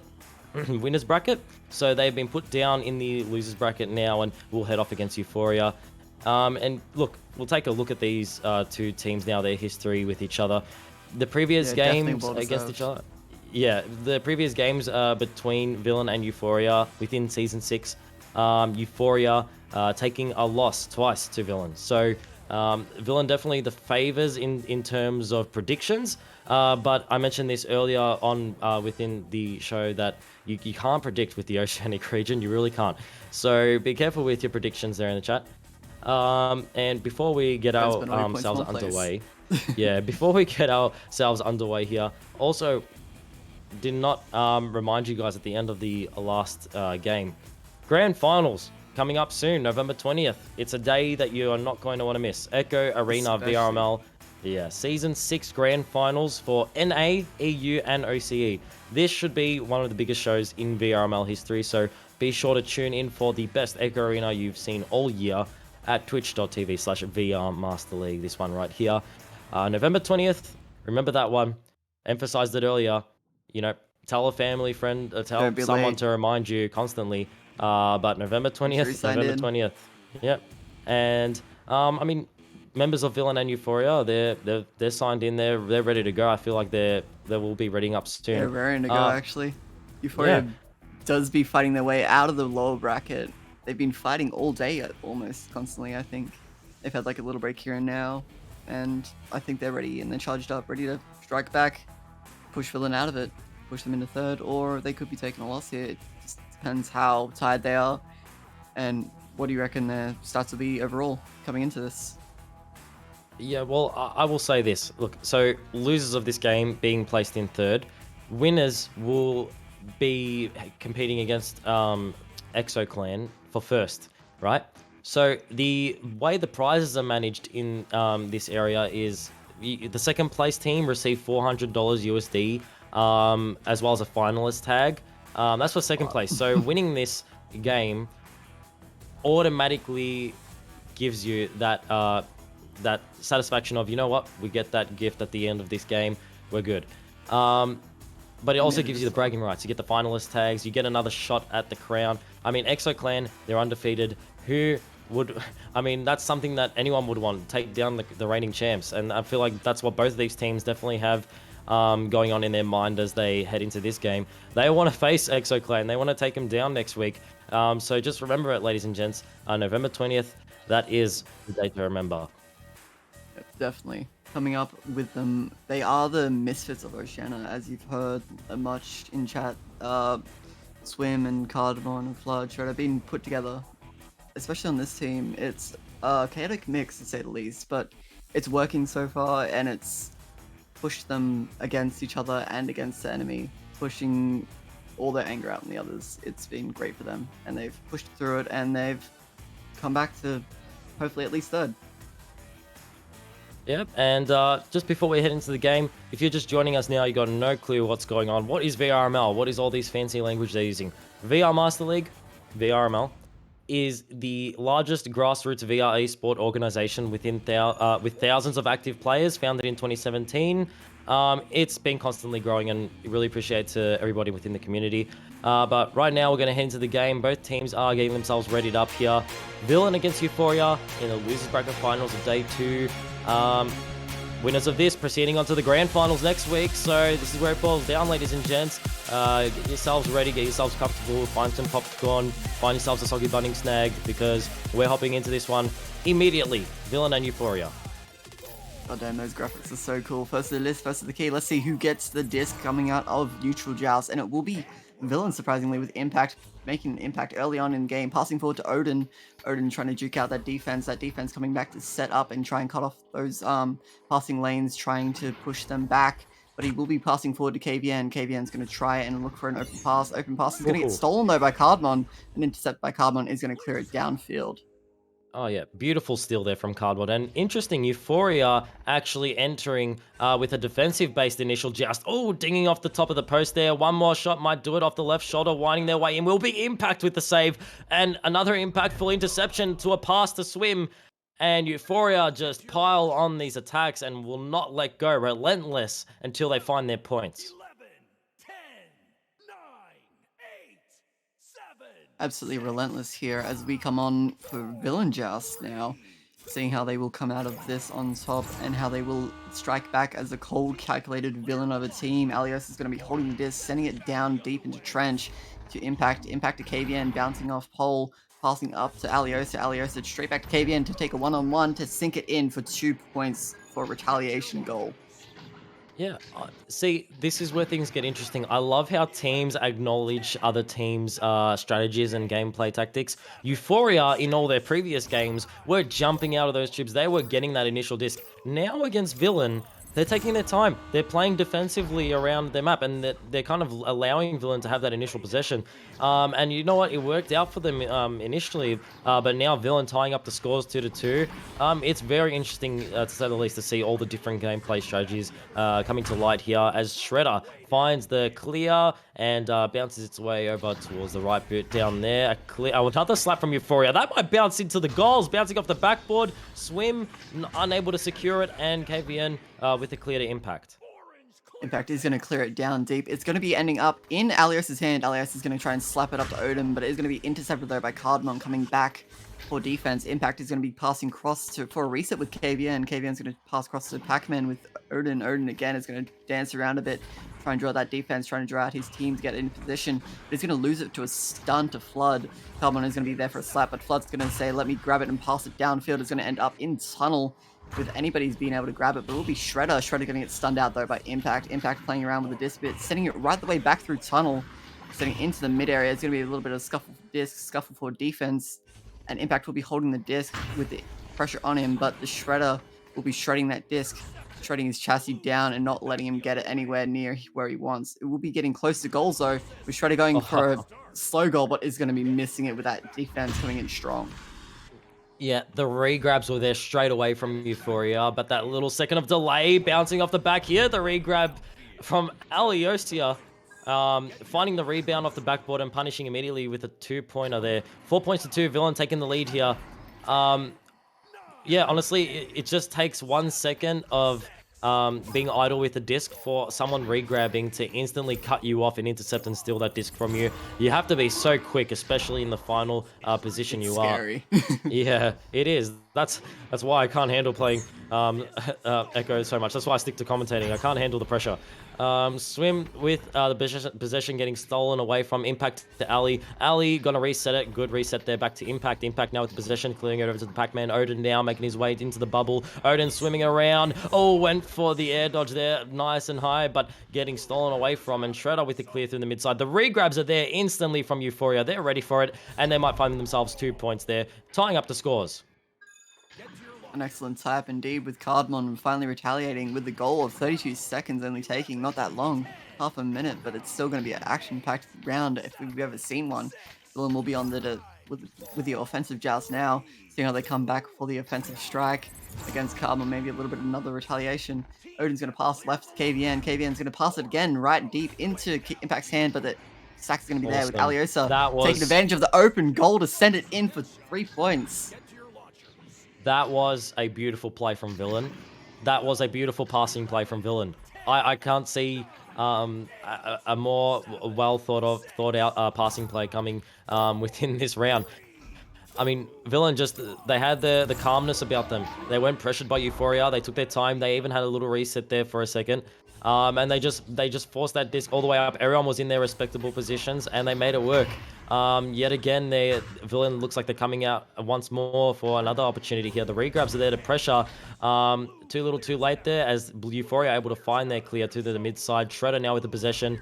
Does have some pressure, so will send that disc. A potential shot off the backboard. The rebound is there, however, and it might be Flood once more with the possession. Nice reset back over to Swim. Swim now off the bow tie, making his way over to Pac-Man. Has two members on the right side. Will opt for the pass underneath. Cardmod now with the cut in. Oh, and the ting off the bottom of the post, and that disc will bounce its way back as they do find the rebound, however, funneling it back in once more. Stolen away from Impact.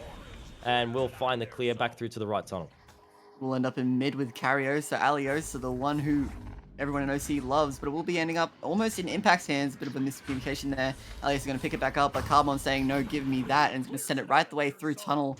Actually ending up on the rim of tunnel here. It's going to be ending up still in Euphoria's half. A bit of a communication, trying to get his team downfield. Flood is trying to get everyone down as far as he can, but going to be passing across the Shredder in mid, pushing forward to Bowtie, waiting for his team to set up for the offensive attack on goal. But Impact is saying, no, give me that. I'll make an impact on your chassis, and pushing it back down with his team right there. But Flood saying, no, give me that right back. Carbon is holding that disc, trying to... Oh, haha.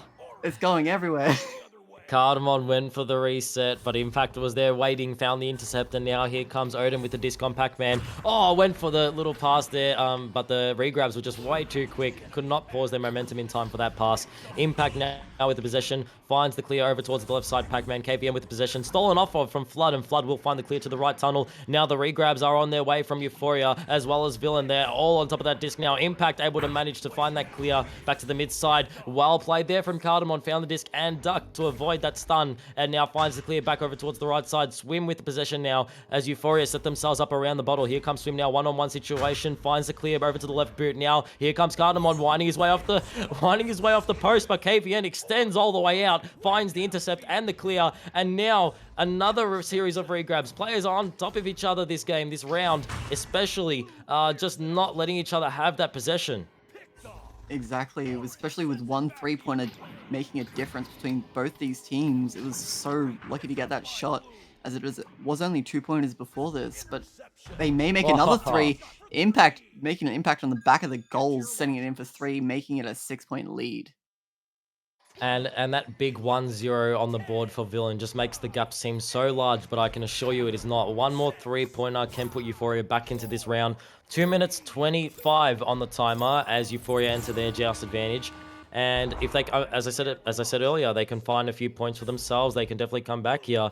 They find a pass over to the right tunnel. It will be Cardamon with the possession, sends it up above to the roof, bouncing away, not really working out for the teammate there. KVN sending it back, and the follow-up there of regrabs will be Euphoria first. I believe they do have a bit more speed there than Villain. However, not immediately onto the disc. Aliosa will find the reset, and the double stack is there. Impact might go for a shot on goal with the stunned goalie. And, I mean, beautiful reset there from Villain. Great execution.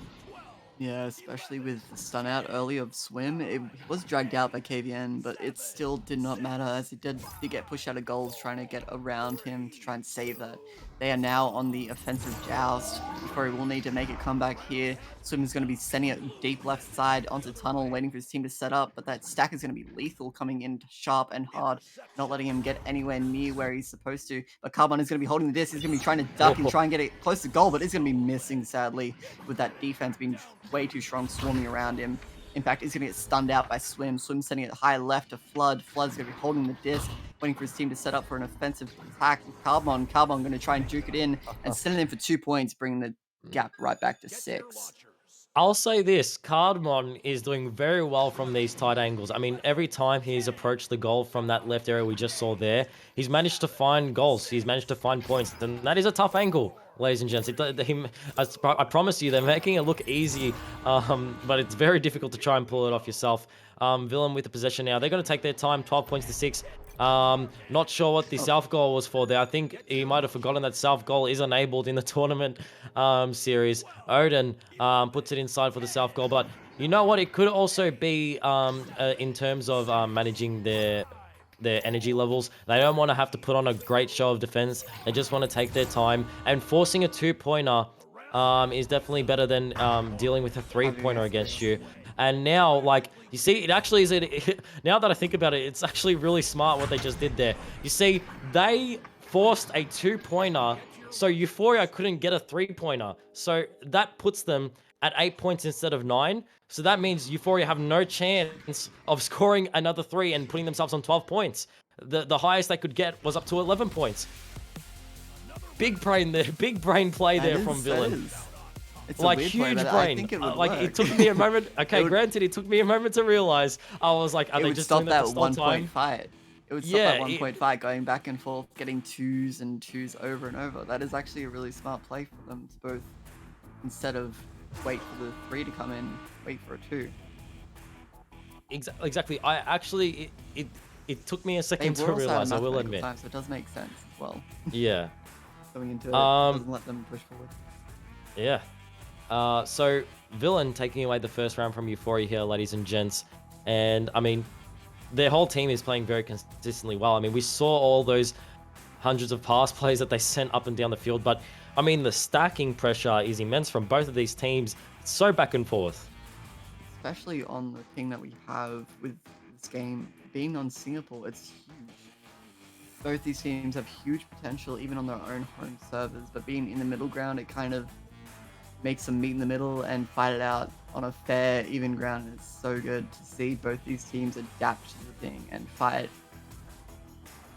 tooth and nail, get where they want to get, which is hopefully second for both these teams, but someone's going to have to take home the third. I mean, Euphoria are definitely taken off their feet here within this first round. I mean, in terms of perspective, imagine you've just come from playing, 3 games, just absolutely sweeping, just taking your time, just absolutely smashing it. And then suddenly you're going up against a team that's just pulled the rug from underneath you. Villain just awesome with their pressure. Their passing is also just as awesome. Meanwhile, you take a look at the stats of Euphoria. They're both definitely doing very well in terms of teamwork as well. I mean, they've almost all got an assist to their name. Cardamon being the banker over those points there. The steals as well from Euphoria and Villain. They're definitely in each other's faces this game. And that's what you love to see. You love to see good old-fashioned stuns, blocks, steals. That's definitely one of the most interesting, engaging elements of this game, being able to punch other players and stun them. You can't get away with that in a lot of the real world sports. But a lot of stuff is possible in VR. So I guess that's why it's another one of my favorite hobbies. Echo VR. You can grab onto people, punch, knock them out. You can block people from punching you. I mean, what a game to play. Exactly, and we will see a roster change. Villains. It's an interesting choice to see, as most of yesterday, which was only on the channel, was not very well known. But Villain ran Impact, and then he swapped him out for KVN quite a bit, because 5-Up and KVN used to play a lot, and now it seems to be 5-Up, Impact, Alias, and Odin, which is an interesting roster change between the team. But if it works, it works, and it will definitely get some points to hold that lead. Yeah. And sometimes you need that kind of roster change throughout a series. You need to be able to refresh yourself heading into another round. It's kind of like a new roster, new me. Let's head into this next round. Let's pump some points. That whole mental reset of heading into another round is especially important when heading into a final series as well. Whether even if it's for taking a break, giving the rest of your team some time to process how the game's been going, how are we going to handle this match going ahead. But I mean, we do have a bit of time on our hands, I believe, because they're still trying to sort themselves out. So while you are all here, speaking of engaging and fun virtual reality games, I need to tell you all about Ultimex. Now, VRML is officially partnering with Resolution Games to bring Ultimex to the VRML community. Pre-season started on November 1, and it runs throughout mid-January. So Ultimex is free-to-play. That's a long time. Yeah, Ultimex is free-to-play on both Oculus and Steam. So don't miss out on the beginning of something spectacular. Head over to vrml.com/Ultimex to register right now. honestly, I will say this. I've seen the trailers for this game. I've seen, especially some of the great work we've seen from the community members of Echo Arena VRML. It looks like a brilliant game, so we'll take a look at that one later as well. But honestly, I'm deeply in love with virtual reality and the amount of games they've pumped out for us, the amount of content, the It's the community, esports. man. It's all coming together. It's like stuff of dreams, to be honest. I'm in love with the And community. The community yeah, is the love the best community. ever. Especially this one. I just love it. Yeah, The Echo it's the community is so best. nice. I've seen people in the lobbies helping others. I saw a new guy in the lobby the other day. It's like, how do I Yeah. get those tags and stuff? I'm like, well, you join the discords and stuff. And yeah, he joined and he mentioned me, and I was like, so good. It's so Yeah. good to keep in. It's so good to keep in contact with the new people coming into the community. It's great. Yeah, 100%. I mean, the community is what keeps the game growing. I feel like. I mean, community. I mean, look, this game itself is definitely something that will keep your attention on it. It's something that keeps you glued to it. Once you're in that arena and you're playing, you want to keep playing. But as soon as you've got a community behind you, like Echo Arena has, you can't be stopped. You're on that game every time. At the end of the day, whatever you're doing, whatever you're busy with, you have to play it at least once a day. And let's head back into this second round now. Villain against Euphoria. Villain taking away the first one. And again, Euphoria taking a more defensive approach to that initial joust. Indeed, as they do come in trying to get an early goal, and they do get it indeed. Even with 4 goalies in goal, Impact is going to make an impact in the first 10 seconds, getting a goal off for Villain, putting Euphoria on the back foot. I mean, I want to place a mental bet now. In the next round, Euphoria are not going to go with their standard defensive rollout. They are going to pressure that initial disc. That is my mental bet. You can remind me that I made that bet next round if you want, because I might not remember it. Pass over to Pac-Man now. Here comes Cardamon. Stolen away from Impact now, and Impact will find it clear over towards the mid side, avoiding the Swim, who is waiting in that mid side, who has been known to clamp down on the defensive side of things in the mid side. Now the rebound making its way over to Shredder. Shredder with the reset over to the keeper, and it will be Flood with the clear. The regrabs are there. The regrabs actually disrupted there as they send the disc all the way down to the bubble. Oh, not going to go into the hands. Not going to go into the hands of Odin, actually going past him, and Swim takes that open goal opportunity for 3, and Euphoria will take the lead now. A 1-point difference is all it takes to push back Villain. In this case, they did try and stop that last round. They probably will try and stop it again, try and get a 3 again, level it out. But Villain will be on the offensive joust now with 5 up. 5 up sending it right to the double stack with Odin. Odin setting it forward to Pac-Man. The pressure is going to be coming in, making him pass back to the leader, Odin. Odin's going to try and look for that pass, clear across the 5. Setting up for that offensive now. They're going to get a goalie stun. They're going to send it in. The retaliation, what did I say? Getting a 3, leveling it out, bringing this back to a 2-point game. I love the answer back here from Villain. Like Euphoria, they find that 3-pointer, and those are the points that matters. At the start of the round, pounding in a 3 is exactly what you want to hype up your team and get them going into the game.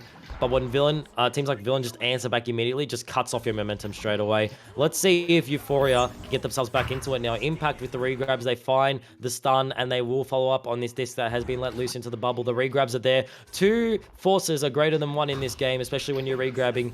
However, unfortunate with those pass plays there, as Euphoria are able to clean themselves up and find a pass through the mid side, instantly sending that disc towards the right side. The bounce might not work for him, might be a hand of Villain slapping that disc away, and now Euphoria immediately finding that clear, sending it over to Pac-Man. Here comes Swim now off to the right, has a few members making their way into the bubble here, off the lead for this Canmon. The intercept from Impact, and Impact has been very impactful in the defensive region. Indeed, as Shredder is looking to shred up that defense and get his team into position, looking to try and get that disc, but Odin saying, no, give me that, but the steal right back from Swim, swimming around that bubble like a shark. He's waiting for his team to get into position, like Flood is there just to sink it in for 2 more points, bring this back to an even game, 5-5. 5-5, close game. I mean, we saw in the first round a closer game as well. The points definitely creeping up.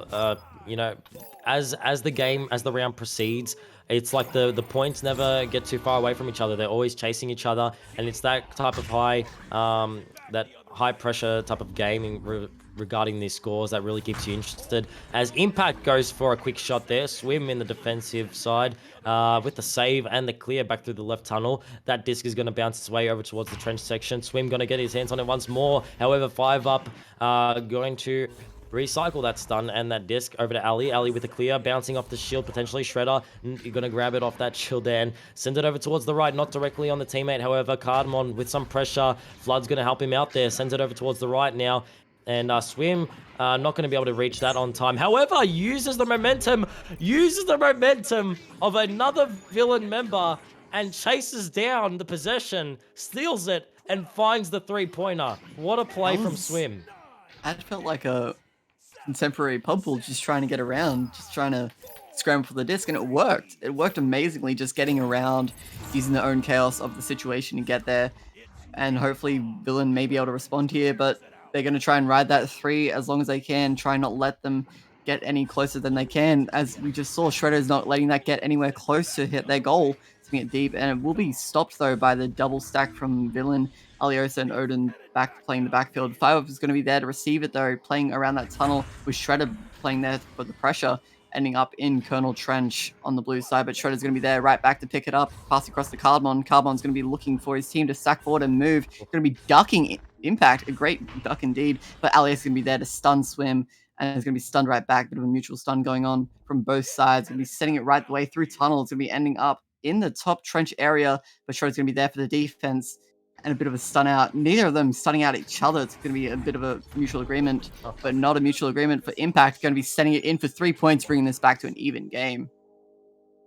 An even game, just under 5 minutes remaining. Anybody's round, ladies and gents, and this is a best of 5 series, so you definitely want to get in as many rounds as you can earlier on, because you best believe people are going to start getting tired, feeling the drain as the game goes on. Villain, I mean, they're always answering back these 3-point plays from Euphoria.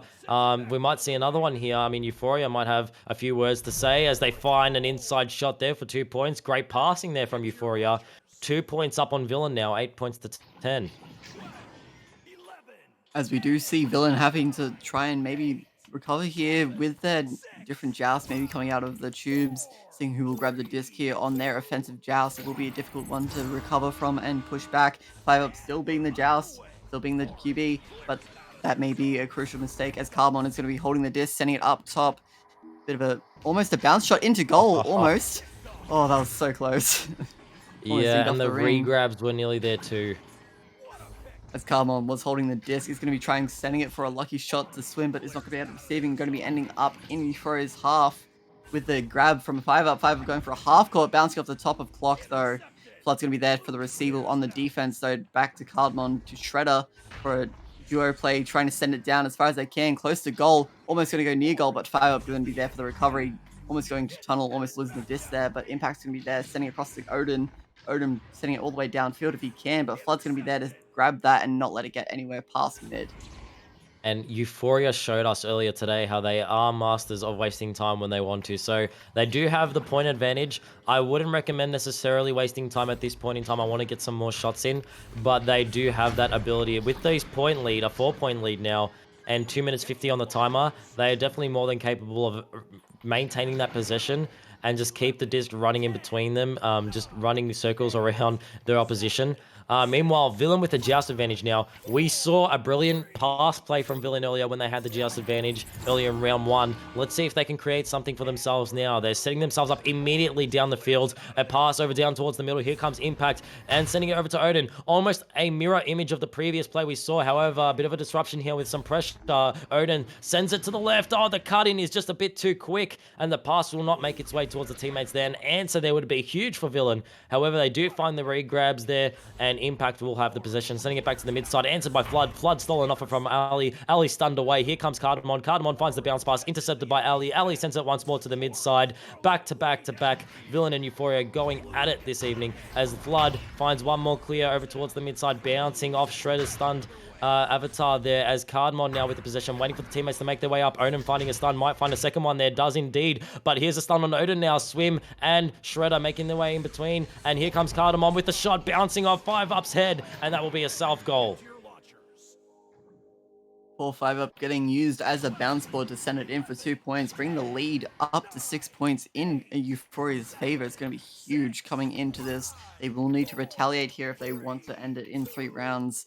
They'll be having to push hard as they are not out of mathematical time just yet. 5-up's going to be cubing the disc now, waiting for his team to push up. They will be stalling a bit, seeing if they can get downfield as far as they can, but Flood's going to be saying, no, give me that, and we're going to try and go for a 3, almost making it. Instead, it's going to be picked up, though, by Swim going for a 3 himself, but Aliosa playing that defense there, going to be stopping that going anywhere near the goal. Going to be almost picked up, a bit of a scuffle there with 3v1.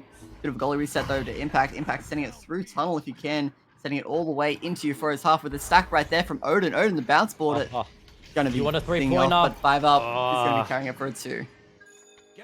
It's okay. Granted, you got the 2-pointer, but I mean, it definitely does bring the question up. I think you wanted a 3-pointer in that situation. I mean, you're heading off into the arena now with 32 seconds remaining. If you can score a 3 now, great. If you can score a 2 now, great. But there's not going to be much time for you to bring yourself back into the game, Villain. I really think in that situation, you definitely needed to try and pass the disc back out, reset yourselves, find a stun on the goalie, work for the 3-point play, because right now, this round is not going to end up in your hands after a play such as that. Shredder, unfortunate with the play there. Impact with the possession, sending it out. 10 seconds remaining on the timer, ladies and gents. And Euphoria will answer back with a round. Villain might find a few points there. Nope, bouncing away from the goals there. And, well, I told you there'd be a bit of chaos this game. I said I could never predict a victor. And look at Villain and Euphoria heading off against each other. Villain taking away the first, Euphoria with the second. Great 1 round each, 1 round apiece to both these teams, fighting hard for the best out of 5. It's going to be a difficult decision to make with both these teams pushing forward and pushing back. Villain took the first round, Euphoria took the second. It'll be hard to see. Yeah. Yeah, 100. Look, listen, we mentioned this earlier as well. Euphoria and Villain, I mean, this next round is not the concluding round. Whoever wins this next round does not end this series against these two teams. It's a best of 5. But you definitely still want to win this next round. So Villain and Euphoria, they've just been at each other these past 2 rounds. If you've been missing out on the action, you want to stay for these next few rounds. Villain and Euphoria just back to back constantly, whether it's re-grabbing, stunning, stealing. They are just sending this disc all around the arena, not giving each other a second to breathe. And you can almost imagine how breathless all these players must be. They'd be tired. I'd be tired. I'm tired just watching it. So with that said, they're going to regroup, regather themselves inside their respected sections of the arena. And, you know, maybe... what did I say last round? Euphoria in the previous 2 rounds entered the initial joust with a defensive layout. And it didn't really work out for them. Villain took advantage both times, and they found opening points. Now, my question is Euphoria for the 3rd time in a row going to go again with a defensive layout? Are they hard set in stone with this practice? Or are they going to change things up? Are they going to go to that more pressurized Euphoria that we saw earlier on in the series? We saw Euphoria do it against Australia and last Centurions, just consistently with that pressure. I'm wondering if Euphoria are going to bring that element back to the game. Otherwise, Villain are going to have that initial joust once again, and they're going to find these opening points. So another swap once more for Team Villain. They are really trying to keep their players fresh and energized, so swapping out players when they need to. But, I mean, I honestly can't tell you who's coming out on top. Both very close from both these teams. It is best out of 5, so these teams are both going to have to fight hard if they want to get this silver, especially going up against EXO on the 20th. It's going to be a close one. Save the date, everybody. Yeah, 100%. And people noticing all the play cards. And, I mean, all this work that the community has been put towards these streams is awesome. Ladies and gents, if you're interested, the creators team is in active need of video editors. Whether you're brand new to video editing and want to learn, or you're more experienced and just wouldn't mind picking up a simple highlight reel to edit every few weeks, we want you. If you're interested, you can apply at vrmasterleague.com/careers. But in general, just this community in general is always welcoming to anything you have to bring. Join the Discord if you haven't already. Everybody is heard in this community, and we're always looking for new talent. We're always growing. I remember first starting off here with the casters crew. I was the only OCE caster here, and there wasn't many to go around. But now we've got a whole community of casters here in Australia, and it's brilliant. And it goes to show how fast a community that is how fast a community can grow, a community that cares for each other, a community that's always engaging. Yeah, I mean, I've been stoked. I've been more than happy to see the growth within Echo Arena, and you'd be too if you were here, if you've been here for the past few years. You can see it for yourself. Also, quickly wanted to mention, Zodiac, you know what we're fighting for here. You know what the prize pool is. Not beat that. Yeah, grand champions, $900 USD for OCE. It's a lot. And It's the a custom lot. jersey and the HyperX gear, it's All I'm so saying, good. let me I have a quickly pair of do headsets a in my USD to quest. AUD calculation real quick, because USD dollar is definitely worth more than It's the like AUD dollar. 1.5 times. So good. 1.5 times, so definitely a lot of money, to say It's the a least, for lot. the first place team. But with that said, both teams readying themselves up here. We are entering the round 3 of the losers bracket finals. Losers of this game will be placed into the bronze area of this finals result. So they will be third place. don't wanna end it Victors on of a this loss. will head off Wanna end it against on a win. EXO and fight for second and first. The Euphoria will be able to fight their way back into the winners bracket and maybe even take on EXO. But Villain just getting knocked down even yesterday. Being fresh out of the tubes, are ready to fight again against EXO if they can. They did take a couple of rounds yesterday from EXO and a couple of points. Looking to actually take a dub this time, I reckon. And if you're just joining us now, Villain taking away the first round, Euphoria taking away the second. We're heading into the third round now. It is not the end-all round. It is a best of 5. But I still can't tell you who's going to take away this round. It's just been 2 back and forth. You'll have to see for yourself. Here we go. 5 seconds on the timer. Let's see if Euphoria go with the same defensive strategy here, or are they going pressure? They are going defensive once more and just giving Villain that possession immediately again. Here comes Odin now. They'll take that possession every time of the day. I don't think Villain are too upset with that defensive strategy Euphoria are opting for. Here comes Odin again from the side, looking for a pass potentially. Crossing it over for the cut-in. Slightly off from the partner there. They are looking to get that feet and those meters that they have been given by Euphoria to push up. They are looking for that back of the clock play, and Kevin's looking to take advantage of that and slot it in for an early 2. Great shot indeed off the backboard with 2 goalies there. Might add, it was such a good shot. Yeah, I mean, look, we saw the exact same thing from the previous rounds. Villain taking it away from the initial joust. I mean, they have the possession. Villain are more than a capable team in terms of passing it around the offensive bubble. So I'm not surprised to see points going on their board there. An open goal potential. Just missed there. However, they do find the rebound here. Euphoria being stolen from, however, and it will be Ali with a clear. Some regrabs there on the disc. Odin now with the possession, sending it, bouncing, unfortunately. And will be another position here for KVN. Actually, an open goal, and just a bit miscommunicated. I feel like they weren't really aware that the pass was heading their way, Team Villain. However, they do find the rebound once more off the right boot. Here comes Impact with the shot. Bounced off the defensive Euphoria. One more shot. Odin will force it in for 2. Yeah, that goalie stun was crucial in that part to get that bounce off the backboard, and it will be demoralizing for Euphoria, taking a 4-0 loss literally almost at seconds, minutes into the round. It's almost crucial to see Euphoria break that momentum and push back from Villain's grasp early on in the ground. And fighting for the disc in the top roof. It will be Flood with the possession. No, it will be Cardamom with the possession. Dancing around inside that tunnel. Sends it over to Flood. Flood now up to swim into the goals. 2 points to Euphoria. Answering back immediately to Villain, which is what you like to see, which is what we have seen in these previous rounds. Euphoria not letting Villain extend their lead by any more than a few points as the round proceeds. It's always towards the end of the round where I feel like the scores begin to widen Get from each other. closer. However, yeah, like in the beginning, it's always so close. Villain with the possession, sending it to the trench.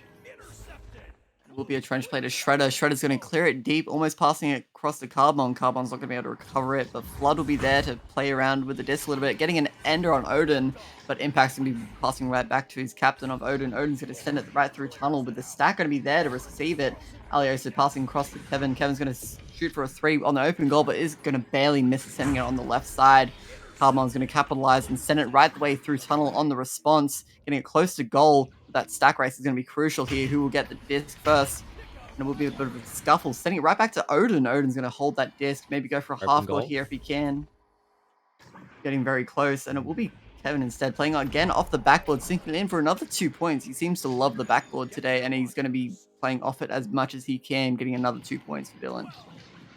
Yeah, Odin had the open goal opportunity there, but he did see the regrabs coming from Euphoria, so went for the pass play, and that worked out for them. 2 points to add to their score. 6 minutes 25 on the timer, 4-point difference. Euphoria now with the just advantage. They're going to roll out here, and it will be a quick pass over to the left tunnels because those regrabs from Villain are just immense with pressure as the disc is sent. Has made its way near the right. Pac-Man will be Cardamon with the possession at the end of the day, trying to force his way through to the bubble. Impact with the stun, went for the reset here. Ali's forced to slap that away as Euphoria make their way around the disc, and he will be Swim with the pass over to Flood. Flood now another cross underneath, and he will be Cardamon now waiting for the team members to make their way up. Oh, and instead of going for that pass, just straight away into the goals.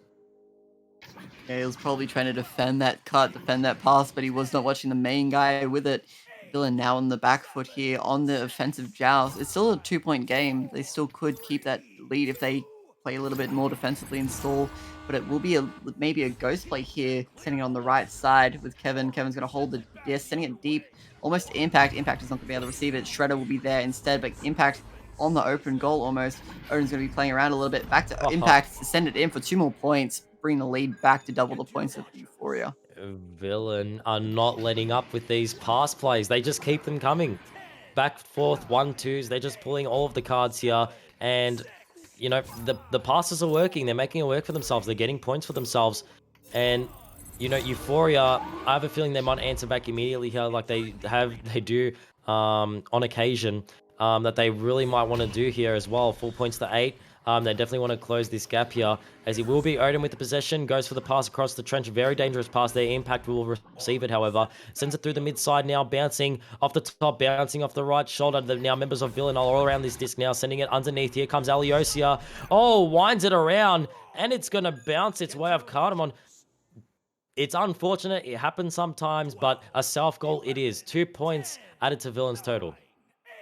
Oh, poor Cardmon having to put his hands up to his face. That was not what he wanted to have as Chicago happening to him. But now in the offensive joust, they do have to make up 6 points. 2 threes would be possible here. Passing to the left of Flood. Flood will be holding the disc, stalling a little bit, waiting for that offense to come. Baiting out that stack. It will be crucial as they are still floating. Passing back, stunning out almost both of the stack here. It will be passing forward to Shredder, trying to keep that stack downfield. Carbon will be getting stunned up from Kevin. Odin's going to hold the disc before passing it down, almost into tunnel itself. Flood's going to be first at a disc, passing it to the right here, up to no one on his team so far. Carbon trying to be there for the recovery, but is not going to be able to receive it. Shredder's going to be there as well, but so will Impact and Flood. Flood was like half a millisecond of finding that clear. I mean, and it just stolen away from him immediately. Here comes Swim now. Swim over to Flood. Flood sending it in. Sorry, Flood was like half a millisecond from losing that clear. Just found the steal just in a nick of time. Flood quickly trying to grab onto that disc. It will be Cardamon in the end of the day with behind the goals and sends it in. Now, listen, goalkeeping is extremely hard in this game. You can't simply just say, okay, this person's rocking up with the disc. Oh, it's just going to be one-on-one. Easy, no worries. It's fine now. There's so many other mind games going on that just aren't really visible to the eye at the same time. It's a difficult job. I mean, earlier what we saw as well with Cardamon, he fakes passes to other teammates. He takes his time. He winds up his arm. And I mean, and that's what results in scores. I mean, he just sends it straight away into the goals. Brilliant save there from Swim, by the way. And Flood with the possession now, sending it over to the right tunnel. But Cardamon baits out the passes to other players and sends it straight into the goals, which is what no one would expect.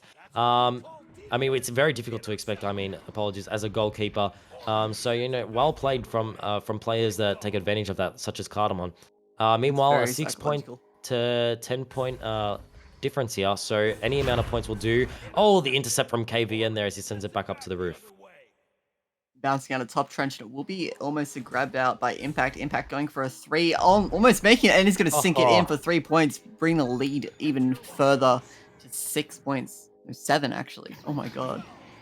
They Yeah, are widening this lead as much as they can, drilling it in, not letting them get a millimeter of points here. They are holding them down.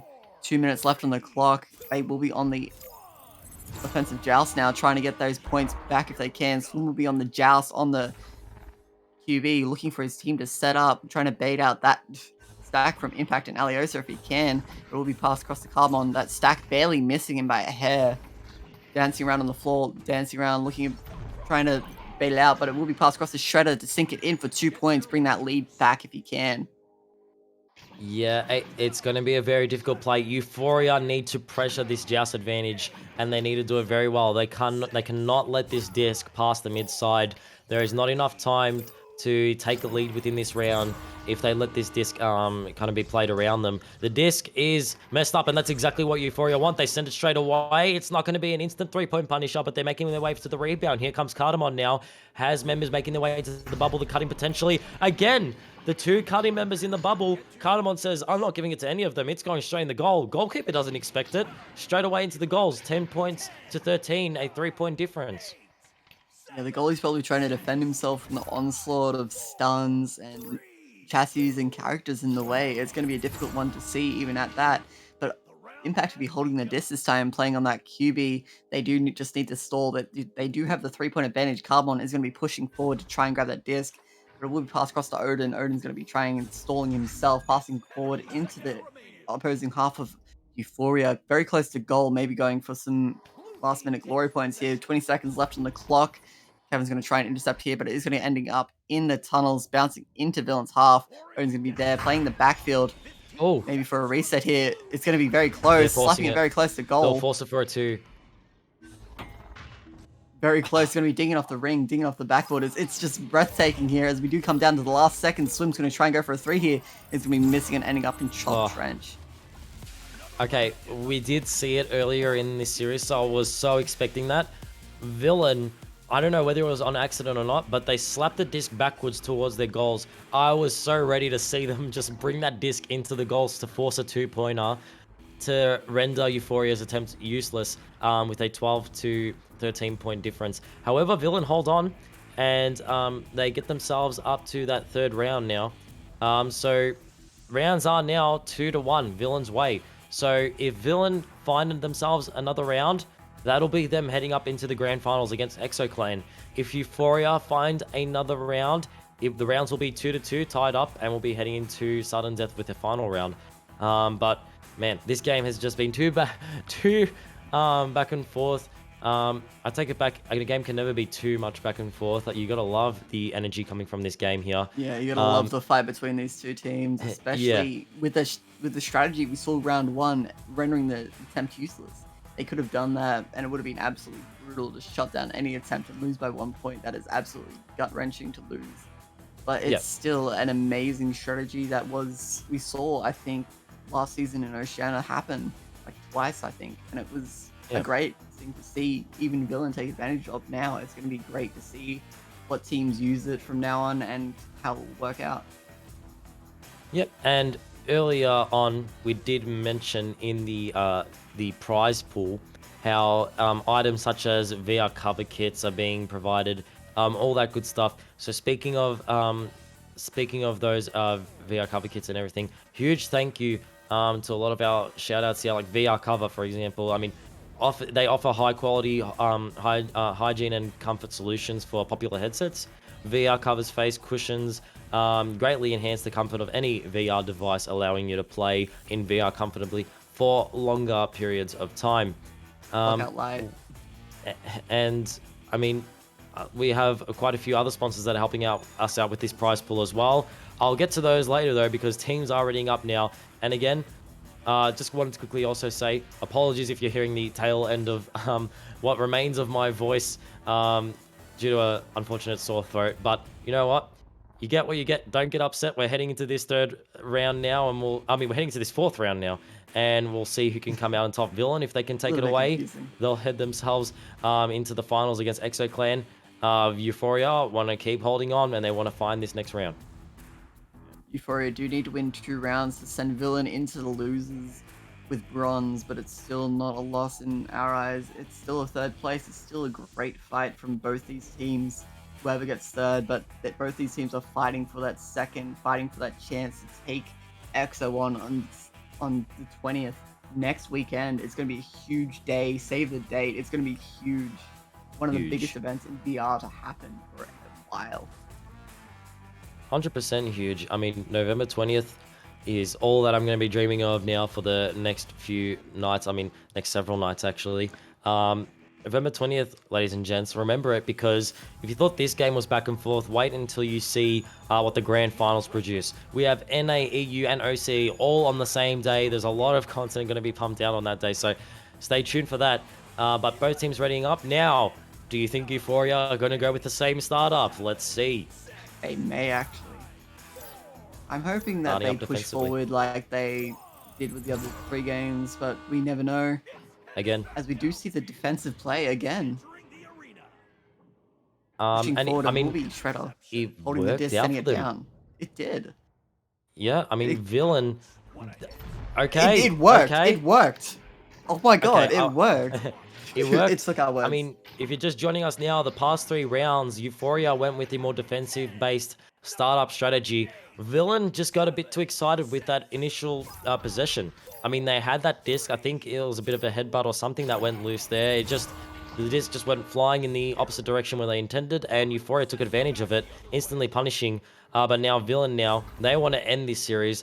They try to punish and send the disc back. However, Shredder now with possession, sending it back over towards the opposing bubble. And the regrabs are there. A bit of more momentum with Euphoria will be Cardamon. Cardamon juking around Odin. Odin trying to catch up, but a brilliant save there inside the goals. And will be Swim once more, recycling that disc, sending it back over to the team. Shredder now with possession of Pac-Man. Sends it over towards the left. Swim now with possession, has Cardamon to reset to off the left boot. Cardamon went for the send-in, impact with the intercept, and sends it back out towards the right tunnel. The regrabs are there from both teams at the same time. It will be Euphoria on it first with some pressure. Finds a clear, and that will be sailing into that left tunnel. And it will be picked up again by Impact. Impact seeing to have the most playtime here with the disc. It will be passed across though to Odin. Odin playing forward if he can, looking for the opportunity on goal, getting in the way. Aliosa will be trying to psych out Shredder, and he will work as they do sink in 2 more points into the goal. 2 points to 2, and exactly like we saw within the earlier rounds, these points will always stay neck and neck throughout the entire round, and it definitely keeps you on your toes, especially when you're inside the game. Brilliant pressure there from Villain. They are on that disc immediately, and if there's something you need to know about Villain, their regrabs are definitely strong, and they will be there as quick as a flash. So you have to be reaching your joust advantage disc very, very fast, because Villain will be there to punish immediately. Indeed, as villains do in any story, but it will be picked up though from Swim. Swimming trying to pass it down to Carbon. Carbon will be getting stunned out, but not before the pass is passed forward to Flood. Flood to Shredder. Shredder to sink it in for 2 more points, trying to get that lead and trying to get it early as they can. Trying to take this to a round 5 if they can, and push Villain back if they try. I just breathless because this is such a close match coming down to Yeah. a 4th round. It's so I mean, close between both these teams. I mean, yeah, you're right. If Euphoria can keep up this type of momentum, this type of game play, then we might see around 5 here. 7 minutes remaining on the timer here as Flood sends it down towards the goal, and the regrabs are there. They have a stun. Do they have enough time to send it into the goals? Yes, they do. Shredder for 2 points, a 4-point lead now, back to back. 2 back-to-back goals is all they needed to change momentum, and the pause is going to come out from one of the sides here, trying to maybe Yep, so a great villain momentum paused kill. here, ladies and gents. A great villain pause here, maybe trying to change out players here or break momentum here. It's going to be huge, stopping anyone from making up plans here while on the fly, as Euphoria have seemed to love to do. I mean, and it's an appropriate time to take a pause. You still have 6 minutes 50 left in the round. Euphoria have found 2 back-to-back goals. You didn't really get that immediate answer back. So Villain now really changing up their gameplay strategy. Who knows what they're talking about? We will never listen in on the conversation these players has, even though I so desperately want to. We will not listen click and that tune F5, into man. the Don't click it. communications between these players. However, nothing's stopping me from asking them after the game. I'm gonna say, you know what, at that second round, at that third round, what specifically were you guys talking about? What changes did you make? Because it either works or it didn't. We've seen a few timeouts we've seen a few player swaps with Villain, but not a pause yet. So this is the first pause they've taken. So a gameplay change is coming up potentially. Now, look, Euphoria are a team that I feel like they can definitely turn up the heat in terms of pressure, and they can really make gameplay work for them. However, they do have a tendency they like to swap between, oh, we're going to be really pressured now. Okay, now we're going to be really defensive. That's really healthy. It's not a bad thing to swap between these two things. It's about the timing, however. You really want to, you want to have a lot of pressure. You don't want to overexert yourself, especially when you've played 3 games in a row, which they have. They're playing a best of 5 now. And if you're constantly pressuring, you're constantly putting in work, you're going to get tired. So I can understand why they sometimes go for the more defensive plays here. But I mean, with this initial joust topic, it's a free possession for Villain, and Villain they're making pass plays off of it.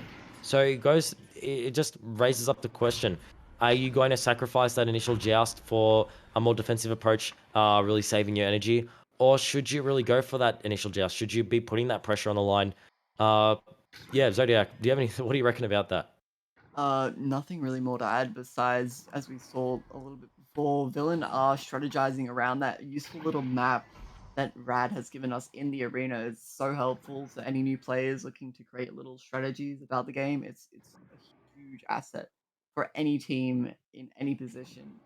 But so far, Euphoria have been running it down and have not given Villain the chance to think and strategize. They've been pushing really well as a team, and the synergy's just been working as best as it can. Yeah, and they want to seal away this game as soon as possible. If you're just joining us now, this is a best of 5 series. Villain have found 2 out of 5 rounds. Meanwhile, Euphoria have found only 1. So we're going to head back into this game now. Teams are readying themselves up. Villain now, after a pause, let's see if they can bring anything to the table. They do have the just advantage. I can only imagine they're going to be setting themselves up along the field now as they enter. Odin is going to be holding the disc, sending it forward to Impact. Back to Odin on the cloud is going to be trying to send it down to Aliosa. Aliosa maybe cross to Kevin.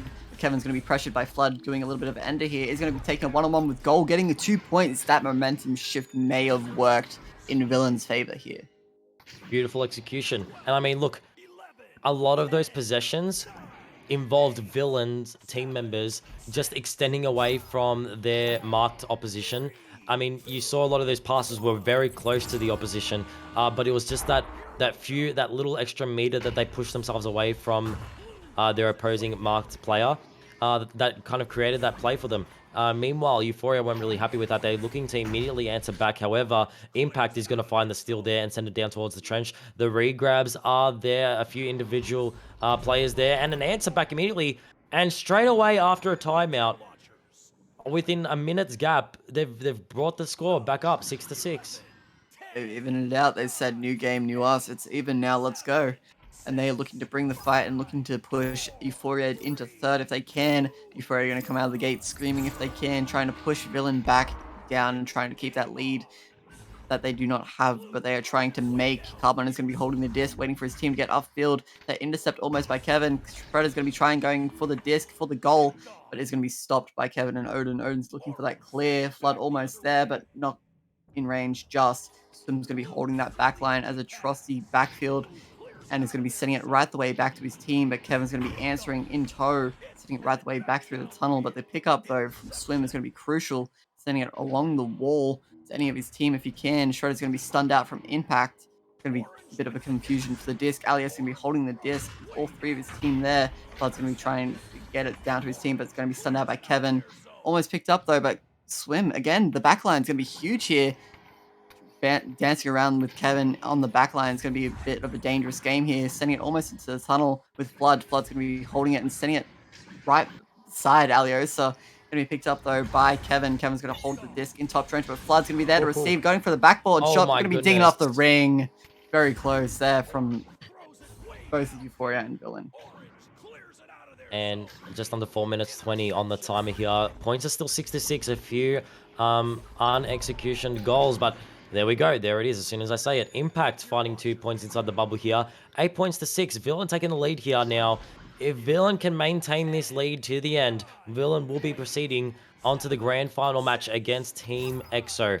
So, Euphoria definitely need to be finding an answer back immediately here with the joust advantage. Let's look at how Villain pressured this initial joust here. Immediately, they're not opting for... They've changed up their gameplay. You see, like, in previous rounds, we saw Villain committing their stacks to that joust advantage, and now they're kind of taking their time. They're setting themselves up with these stacks around the field, and so whatever conversation they had in that pause definitely worked out. I mean, from being 4 points down to being 2 points up. I mean, what a difference. Cardamom now with the possession, sending it back into the bubble now. The rebound might make its way back into the hands of Shredder. Shredder being stolen away from, and it will be KVM with the clear over to the teammate now. Impact with the possession, sending it over to the clears, sending it over to the regrabs. An open three. Yes, sorry. Aliosa putting it in for 3. Aliosa being the carry that they need, setting it in for 3 points is going to be huge. Getting that lead ahead of Euphoria. Euphoria will need to respond in tow. 2 minutes 50 on the clock as they come out of the tubes here on the offensive joust. Looking to push back Villain if they can.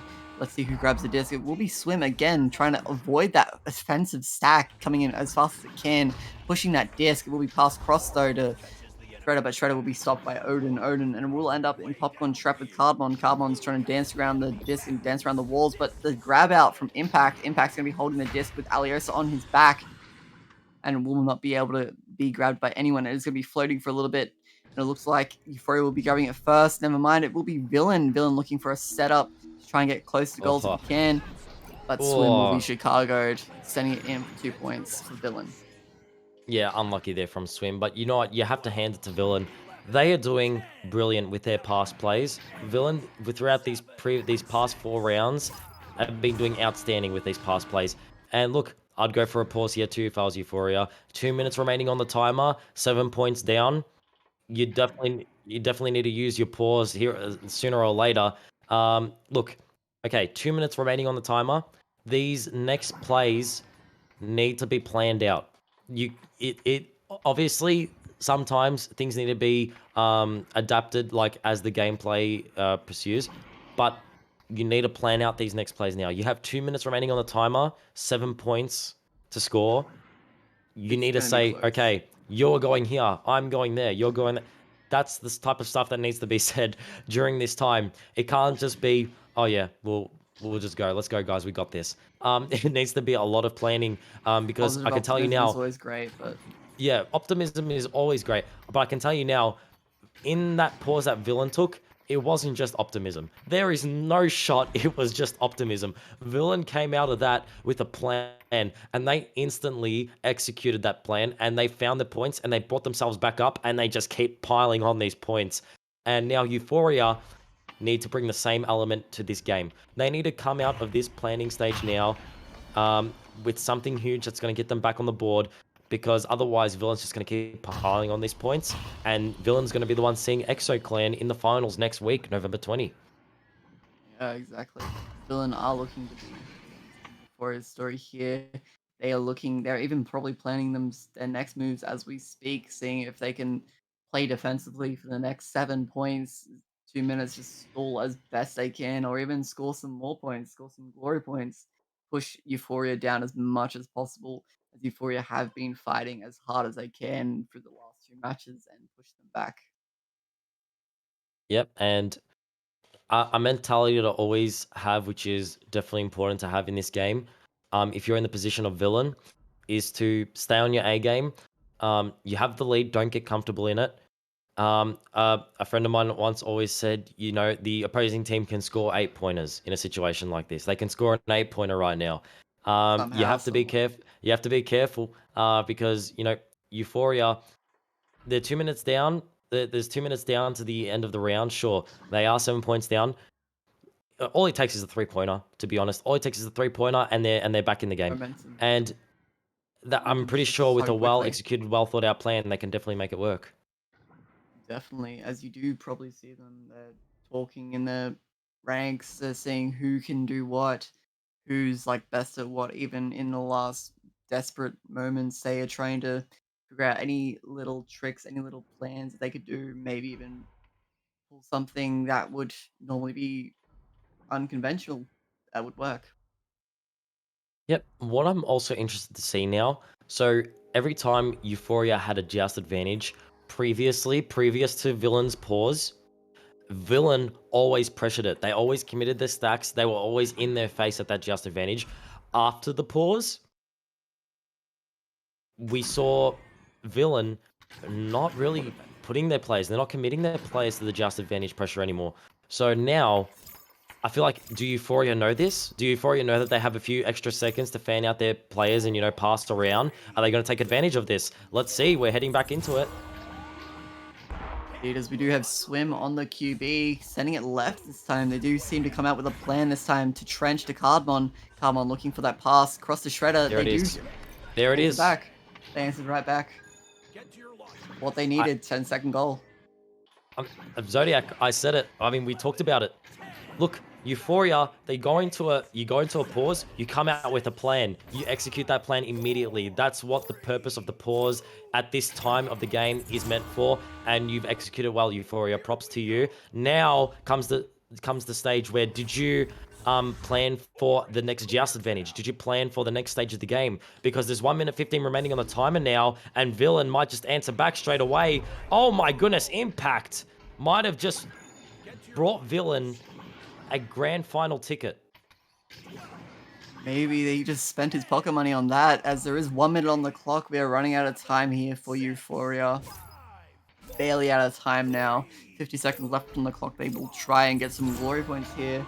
It's going to be very close with Swim holding the disc, playing around, just not letting Villain get any more points. But Impact and Alias is saying, give me that. I want those points as much as they can. Alias is going to be very close to the disc, but Flood's going to be there to pick it up and send it all the way through the tunnel to Carbon. Carbon maybe going for a half court here, but is going to be picked up by his own team of Swim instead. Going to be stunned out almost.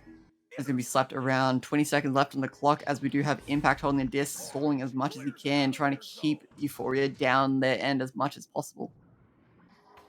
I mean, and huge props to Euphoria this game, as Villain sealed the deal with 2 points, 17-8. I mean, if you're just joining us now, you missed out, but you can rewatch. It'll be uploaded on YouTube 100%, and you can also rewatch on Twitch. But Villain and Euphoria just put up a brilliant performance for us. Back-to-back action for 4 rounds. Villain found the first, Euphoria finding the second, and Villain coming back strong within the third and fourth. Villain will be heading off against EXO Clan in the grand finals next week, November 20th. Ladies and gents, Euphoria will fall. And honestly, we saw Euphoria play for the past 3 games. Euphoria were a formidable opponent, and I can only imagine what type of game EXO Clan will have to bring. Yeah, because Villain now are pumped up. They're ready to get back at EXO. They're ready to get revenge, because don't forget, if you look at the actual championship tournament, the challenge link, you can see the brackets, and you can see that Villain did go up against EXO Clan earlier within this tournament. EXO Clan are the ones that sent Villain into the losers bracket. So now they've got another chance at revenge, and we'll hopefully be seeing that one next week. Yeah, definitely. It will be a close match, to say the least.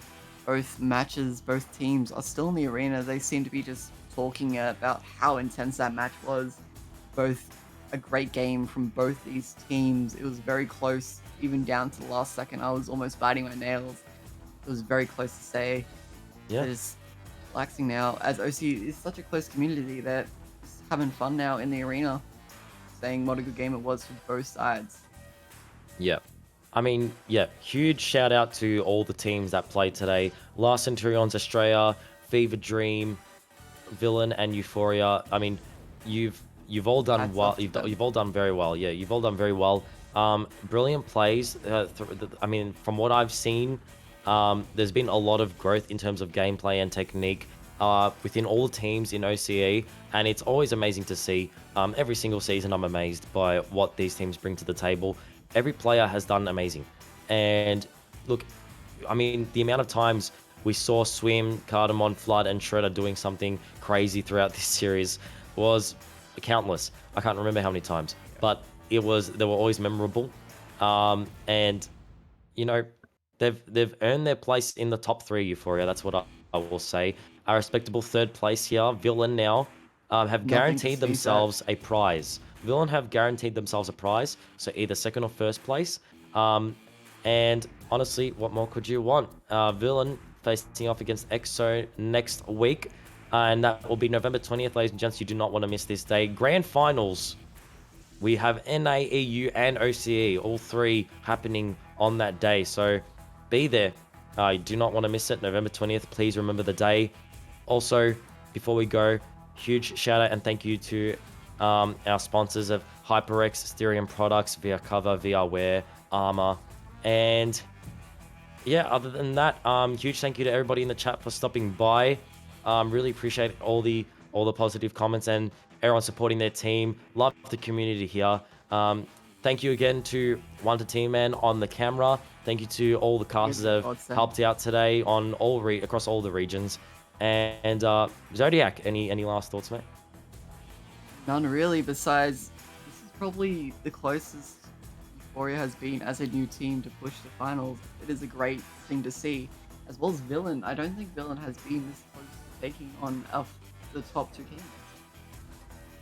Correct me if I'm wrong, but that is really impressive to see them refine themselves over the past few seasons and then make a finalship team like this. And it's so good to see from a mixed team of both Oceania and Asia to come together and do this. It's so good to see. Exactly. And perfect timing as well, because my throat is nearing the end of its existence. I can no longer speak. So with that said, thank you everybody for tuning in. This has been VRML Season 6 Finals for OCE. Hope you all enjoyed this amazing back-to-back gameplay here. And we'll be here for more on November 20th, so be there. And can't wait to see you all there. Can't wait to cast those ones. And yeah, thanks for joining. See you next time.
6 of VRML Echo Arena is brought to you by HyperX, Asterion Products, VR Cover,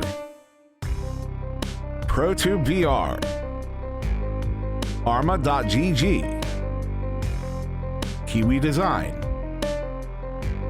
Downpour Interactive, and VRware.net.